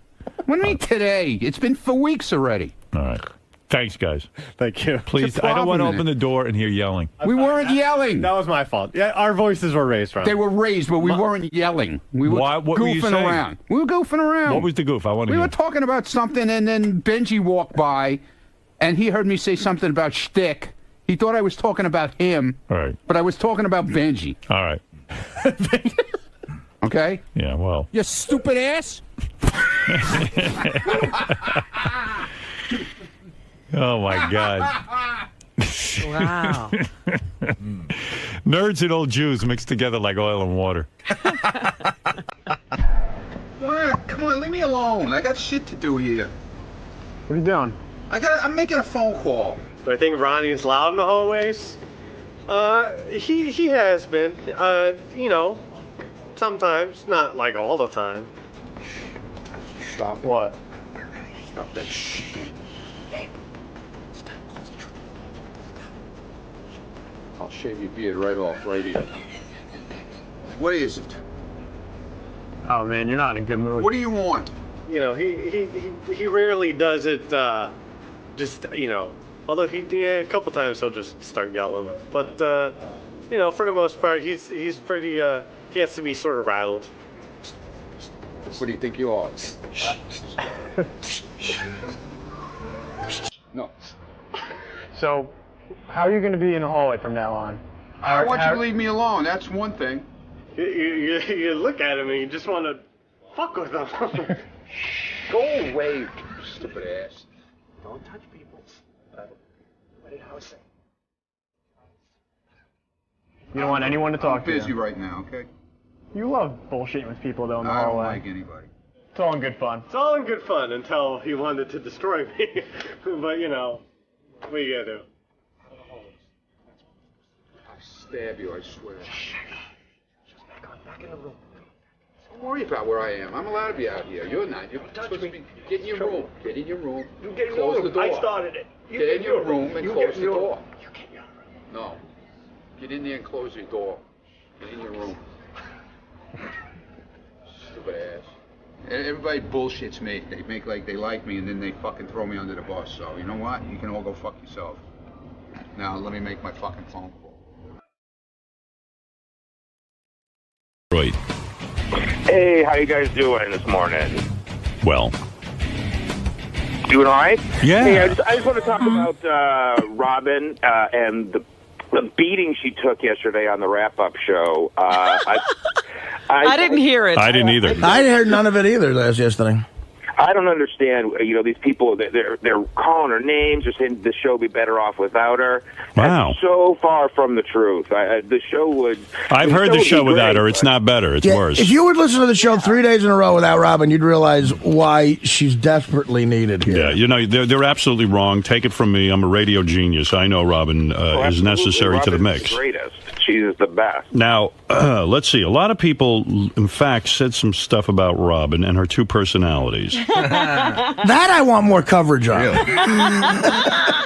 Robin, Howard has said many, many times that he's one person on the microphone and another person privately. He has gone to great lengths, and rightly so, to keep his personal life separate from his radio persona. Well, you're right, but I still feel I'm an integrated one person, that I show different sides of myself. Robin is claiming she has created a character on the air. I don't think I'm a character. And it's hard for me to get out of character. Nobody's ever seen me around here out of character. I've seen you off the air, and it doesn't appear to me that your character's any different. Because I don't get out of character until I'm out of the building. No, I've seen you for dinners and all of that. But then I go back into character because I'm around with me. you. Okay, well, fair enough. I've never. I'm shocked to hear she has a character. So it's not just on the air; it's the characters around whenever you're with Howard. The Daniel Day-Lewis of this show. This guy writes, all women have a different work persona. They have to toughen up and put on a harder edge in order to weather adversity in business. Then they go home and they're more nurturing. Women in the workforce sort of imposes a schizophrenia on women. I'm sure lots of women in the workplace feel like they're playing a character. Even Ralph said that one day that Jim was here, it was nice to see a different side of me. That doesn't come out when I'm here. Well, maybe you should let more of that out. You want to know something, Robin? I'm going to tell you. right. I've come to the conclusion about radio and about what we do, and I spend a lot of time thinking about it, because really, what else do I have to do besides masturbate to Gina Lynn? Yeah, you're trying to work your interactive My interactive porn. Gina Lynn porn. And I really feel that the more of yourself you can reveal on the air, warts and all, and by that I mean even this... I give you my warts. No, even this softer side of you. Oh, no, I'm not letting that No, out. you want to know something that makes you more interesting on the air. In other words, it doesn't always have to be a hard ass. I'd be crying all the time. What do No, you you want? wouldn't. And if you cried, it would be fine. You know, seriously, I think I've been working on this, not always to automatically knee-jerk give you what you'd expect. I want to really give some thought into my answers on the air and even try to bring out sides of me that I was afraid to in the past. Right. Even at the risk of being called homo and faggot. Which we do regularly now. That's right. So I think it makes... In the same way that Rush Limbaugh is boring to me because he always is the defender of the Republican staunch hard line, it would be interesting to see, Rush Limbaugh agree with the Democrats once in a blue moon. It would be interesting to be something other than the expected thing. So Yes, but I have a role to play here. What is your role? What do you think your role I'm not is? here to be all of me. I'm here to support you. I see. In other words, you would always have to be in some sort of role because you don't want to get in the way of a bit. That's okay, right. Fair enough. This one defends Robin. Robin represents a huge constituency of the audience, educated women. She is a role model and probably the bravest person on the show. As a black woman, she honestly enjoys herself day after day, laughing off many of the things many women would publicly pretend to be disgusted with. She also expresses her opinion with confidence, is extremely articulate and witty. Her news is my favorite part of the show, and the give and take between Robin and Howard is the quintessential radio gold. No one should ever criticize her for living her private life exactly the way she wants to. She has taken abuse both personally and in the media, and it has made lesser folks crumble. Often she's been the brunt of focused criticism as a woman. She's frequently asked, how do you put up with that kind of misogynistic humor? The answer is she's a real person, like all the millions of women who have listened and laughed and enjoyed the Howard Stern Show for years. Many have accused her of being a hypocrite, but I find her very consistent in her walk and her talk. Oprah is a daily ambulance chaser and huge hypocrite, exploiting the stories of the poor and downtrodden so she can sweep in, throw money at the problem, and look like a superhero.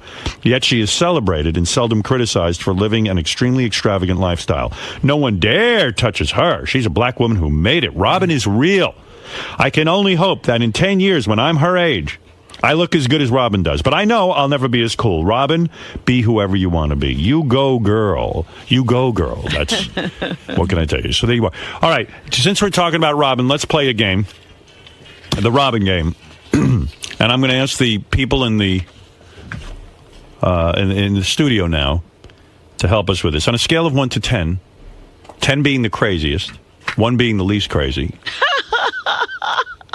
what do you find to be the craziest thing about Robin? Okay, you ready? I'm going to make some statements.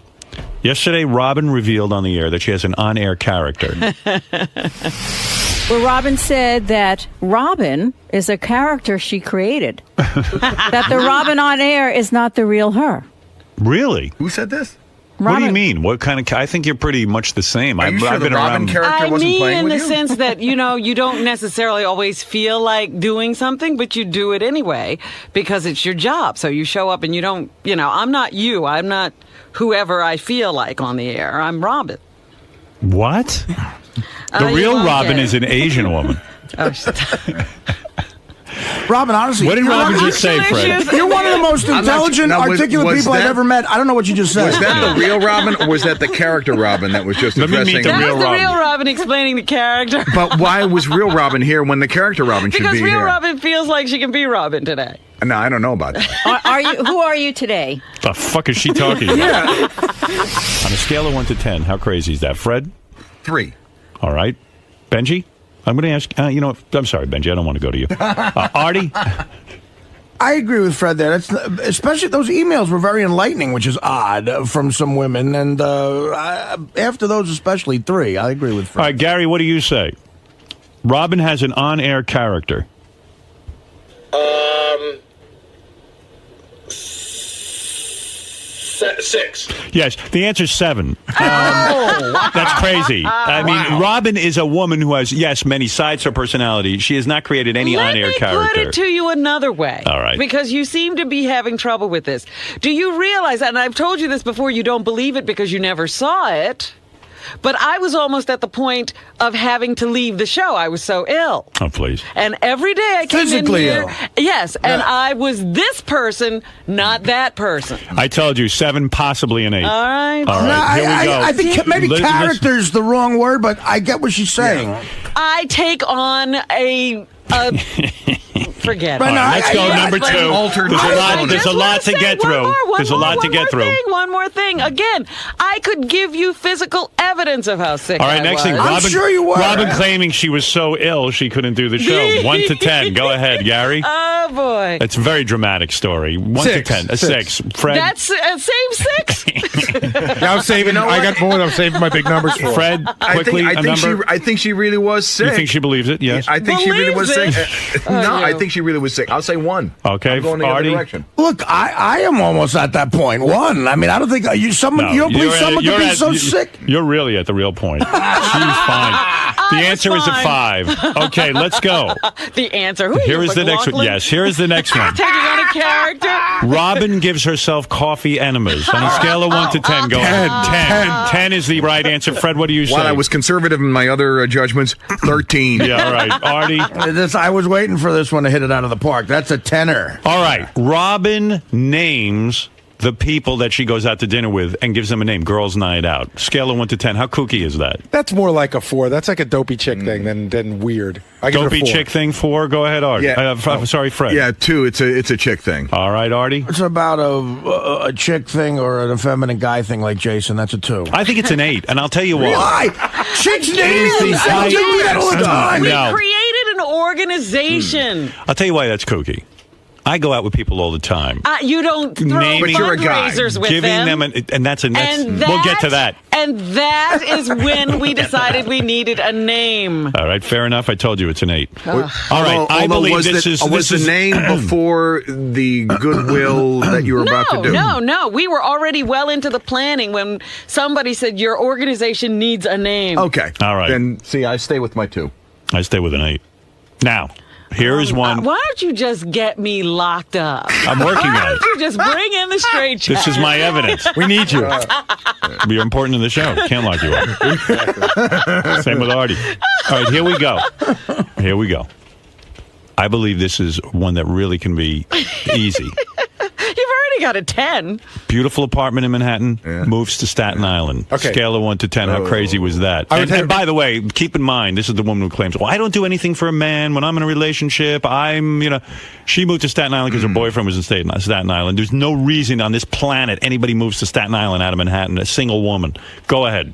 I was the one who contributed this one to the list. Totally an 8. You had the most beautiful apartment in Manhattan, and you moved to Staten Island. And I thought I was having the rest of my life with somebody. It wasn't just. But you didn't say that at the time. What? At the time, you told. I remember exactly why you told me you moved to Staten Island. That's right. Because you were less than truthful. The Hamptons were too far away, and you wanted to have a pool. I really thought I was just going to use the house on the weekends. In Staten Island. That was going to be your weekend retreat. You immediately became the first, second, and third biggest celebrity on Staten Island when you moved there. All right, so Robin decides Staten Island is the perfect place for a summer home. Well, it's Scale better of 1 to than 10. Artie trying to buy another house right near his apartment. We're not doing Artie now. You took me out of that. And I'm so nuts, that wouldn't even make my list. That wouldn't. I talked you out of it. All right, Gary, You did, 1 to okay. 10. Gary, And I didn't do it. Gary, 1 to 10. How crazy is it?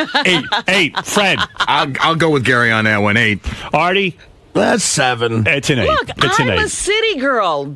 Staten Island looks like the country to me. Okay. Robin flies to L.A. to use a special blood machine for no medical reason. 10. For no medical reason. Easily a 10. I'm not even going to hear the rest of the opinions. We even determined that flying on the plane was more negative to your health than the actual blood machine. Sure.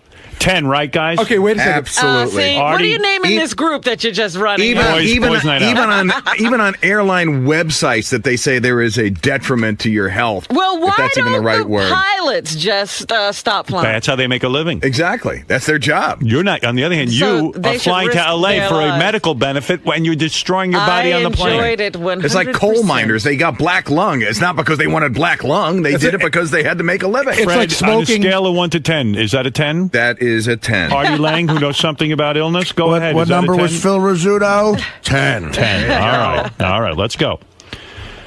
All right. There's more on this list? Oh, my God. Robin's diets.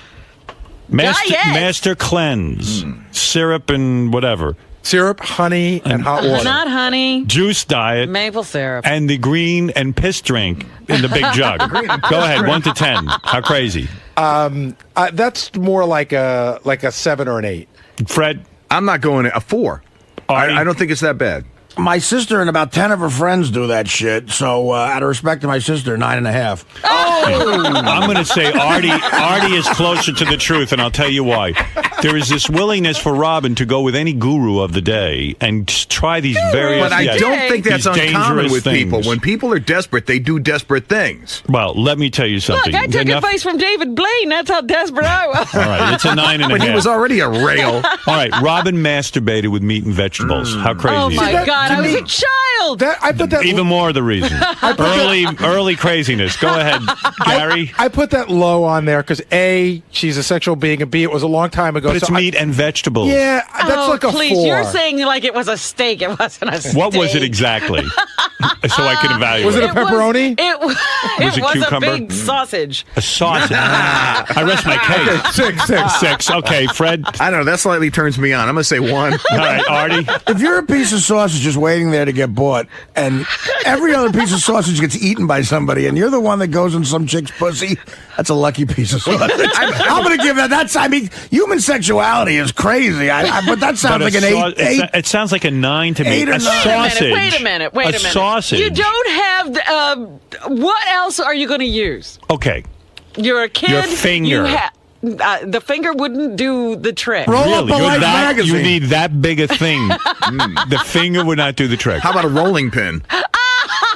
Yeah, I mean, well, I see what you're saying. big. This is when you were young and there was no such thing as a You're dildo. not going to some store. There's no What about store for you to go to. what most girls use? A hairbrush, the handle of the hairbrush. I didn't think of a hairbrush. It wasn't big thought enough. of a sausage. It looked like a penis. All right, I'll let you slide on that one. Well, I have a question. All right, had a guy come on to her when she was in her sausage and veggie period, would he have stood a better chance at getting in your pants? No. Okay, here we go. The next one. Let's move on because there's a lot of them. Because I had the sausage. No. Robin changes her name to Ophelia.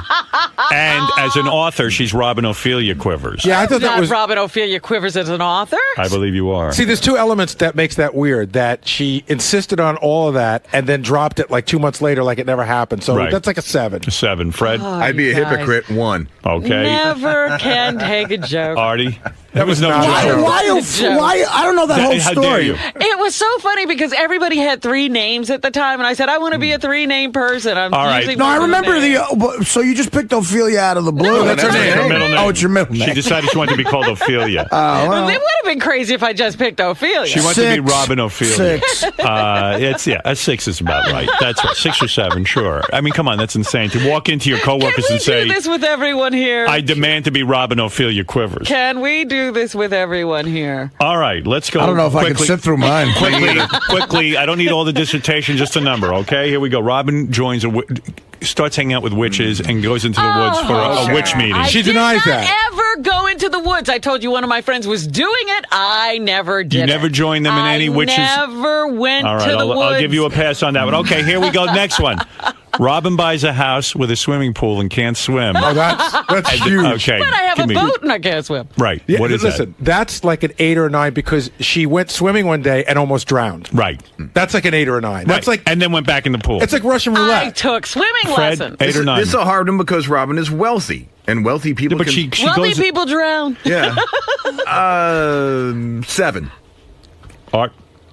Art can't 6. swim. I mean, actually, I can, but 6. I don't think a lot of people have pools. That just, all right, the next one was Robin bought a boat and a jet ski and still can't swim. So okay. All right, finally, Robin puts the giant picture of herself in the house. That's in the dining room. It's for me. That's low. It's odd, but more like it's a 3. 4. It's a 3. Yeah, it's a 3. Okay, good. Fair enough. Okay, and here finally, Robin once kissed Stuttering John.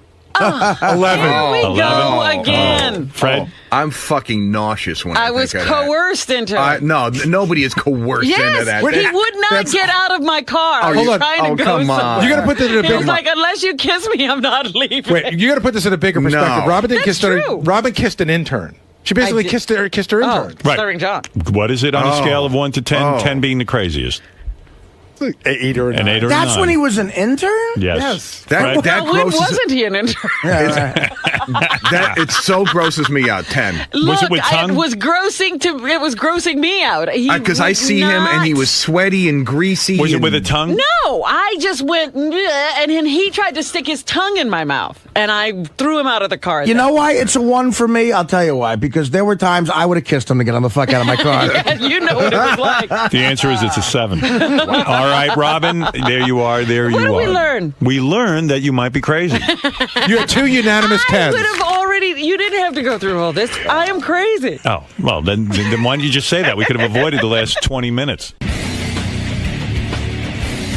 Now, Robin, all of the changes you've made over the years were sort of brought up in a game just now. Yes. How does that make you feel? Is that annoying to have it? You've been analyzed pretty heavily lately. But that's my life. I explain to people that I must be fascinating for some reason or other, because people are always paying attention and analyzing what I do. Do you regret making the comment that you play different characters on the show? That No, you have? I don't regret anything. Do you agree with the crew's assessment of your different changes? And Unless you're, it's like in a movie, they always say that if you're playing a character well, you have some sympathy for that character, even if the character is Hannibal Lecter. You don't see yourself as the villain. So I still don't see myself as crazy because I know why I did all the things that they're talking about. so it's almost like a compliment to you that you've played this character so well that they're intrigued by it. They don't know me at all. They don't know you like I know you, Robin. Right. Like I'd like you to know me. All right, Robin.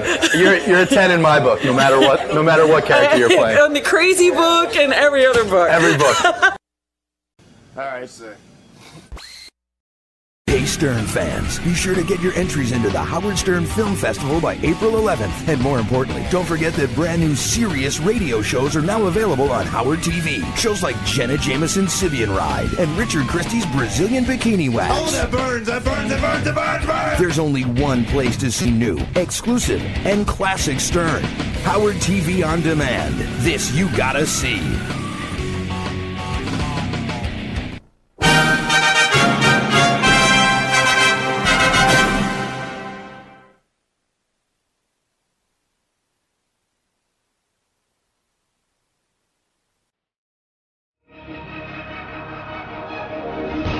New York City, media capital of the world.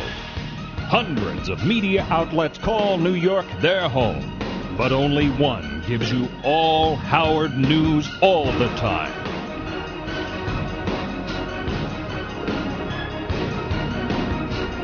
Howard 100 News.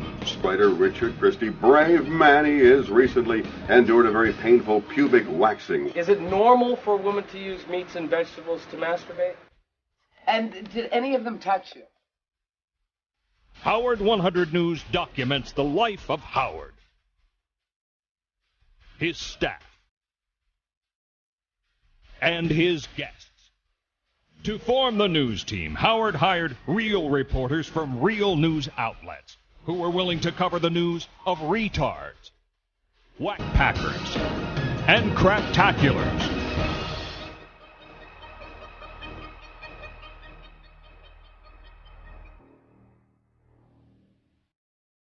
To manage the news team, Howard brought in news director Liz Aiello, an executive producer from WABC. Her 20 years' experience include coverage of numerous tragic events, like 9/11 and TWA Flight 800. I thought of the people on the plane, and I was thinking to myself, I hope they didn't know what was happening to them. I hope they went quickly. It was a scary night, and I don't think I went home until well into the next afternoon. I was there for a full 24 hours. But nothing in her career would prepare her for the tragedy ahead. The high-pitch Eric Craptacular. Yes, the subjects we cover are silly and frivolous. I mean, it's not the Iraq War, give me a break. But to a Stern fan, they deeply care about these stories. I approached the job as passionately as I did in the real news world because I know there are people who really want to hear this. ILO can't stand when former colleagues trivialize her current employment. I'm not running a team of whackpackers. Reporting live from Howard 100 News, I'm Penny Crone. Three-time Emmy Award winner and New York News veteran Penny Crone, whose 30-year career in journalism ruined with nothing more than a phony phone call from Ronnie the limo driver. Hello? Hi, this is Bonnie Munn calling, Penny. Hi! I'm just calling to talk to you about what you left a message about before. Even a staffer's confession of avoiding ejaculation on his wife's sheets by clamping his uncircumcised foreskin led to a heated exchange where the news department had to defend itself to Howard. He chose to violate the sanctity of his marriage by talking about something very private on the air. So if it's on the air, it's for public consumption. I feel badly that Sal got in trouble with his wife, but he should have thought about that before he opened his mouth. Liz, it's not a blame game. It's just we got to figure something out. Well, then we should sit down and figure something out. Sal should get a divorce. We're just trying to do our jobs. This is the stuff we were doing since our inception, the beginning of October. Now the rules are changing. I'll play ball however you want it played, Howard. I have no problem with that. I feel but bad then for you're Sal. going to have to establish rules. And you know what? I feel bad for Sal a little bit. He made his bed. That's not my fault. He made. This is cold. Well, sometimes I have to get a little cold because I'm going to go mental. Every day the rules are changing. Howard changes his mind a lot, and that can be exasperating sometimes. He's a creative genius, but I don't think Howard was quite prepared for what it really means to have a news department. Howard's longtime news anchor, Robin Quivers, also foresaw the trouble ahead. My immediate thought was, he's lost his mind and he doesn't really understand the impact of having an entire news department devoted to you. This is a guy who complains every time he walks out of his apartment and there's some guy there to take his picture. Now he's created a group of people who are hanging on his every word and wondering what he's doing inside that apartment. But other celebrities knew Howard's reasoning for creating a news team. Because he's a fucking show-off like me. Do you think? He loves himself. I want to know more about Howard. You want to know more about Howard? You think you need a news team as well? Why? No. I'm just going to follow Howard's life, fantasize. And is it egotistical though for Howard to have a news team, or Howard's always been egotistical. What's not to like? What you see is what you get. He does a pretty good job at it. Indeed he does, which is why a large group of journalists left their real news jobs to follow Howard Stern to Sirius and create the Howard 100 News team. It seems to have been a successful venture, but not everyone thought so. A Howard Stern news team? Who the hell does Howard think he is? Edward R. Murrow? He hires 2-bit reporters to cover himself and that face, Robin Quivers? Who the hell is that Penny Crone? It's only right they have a dog reporting on pet peeves. Woof woof, right? She looks like she's got thyris pubis. Or for you lowlife out there, pubic lice. Howard, do yourself a favor and can the news team. That's gangster talk for reporters, right?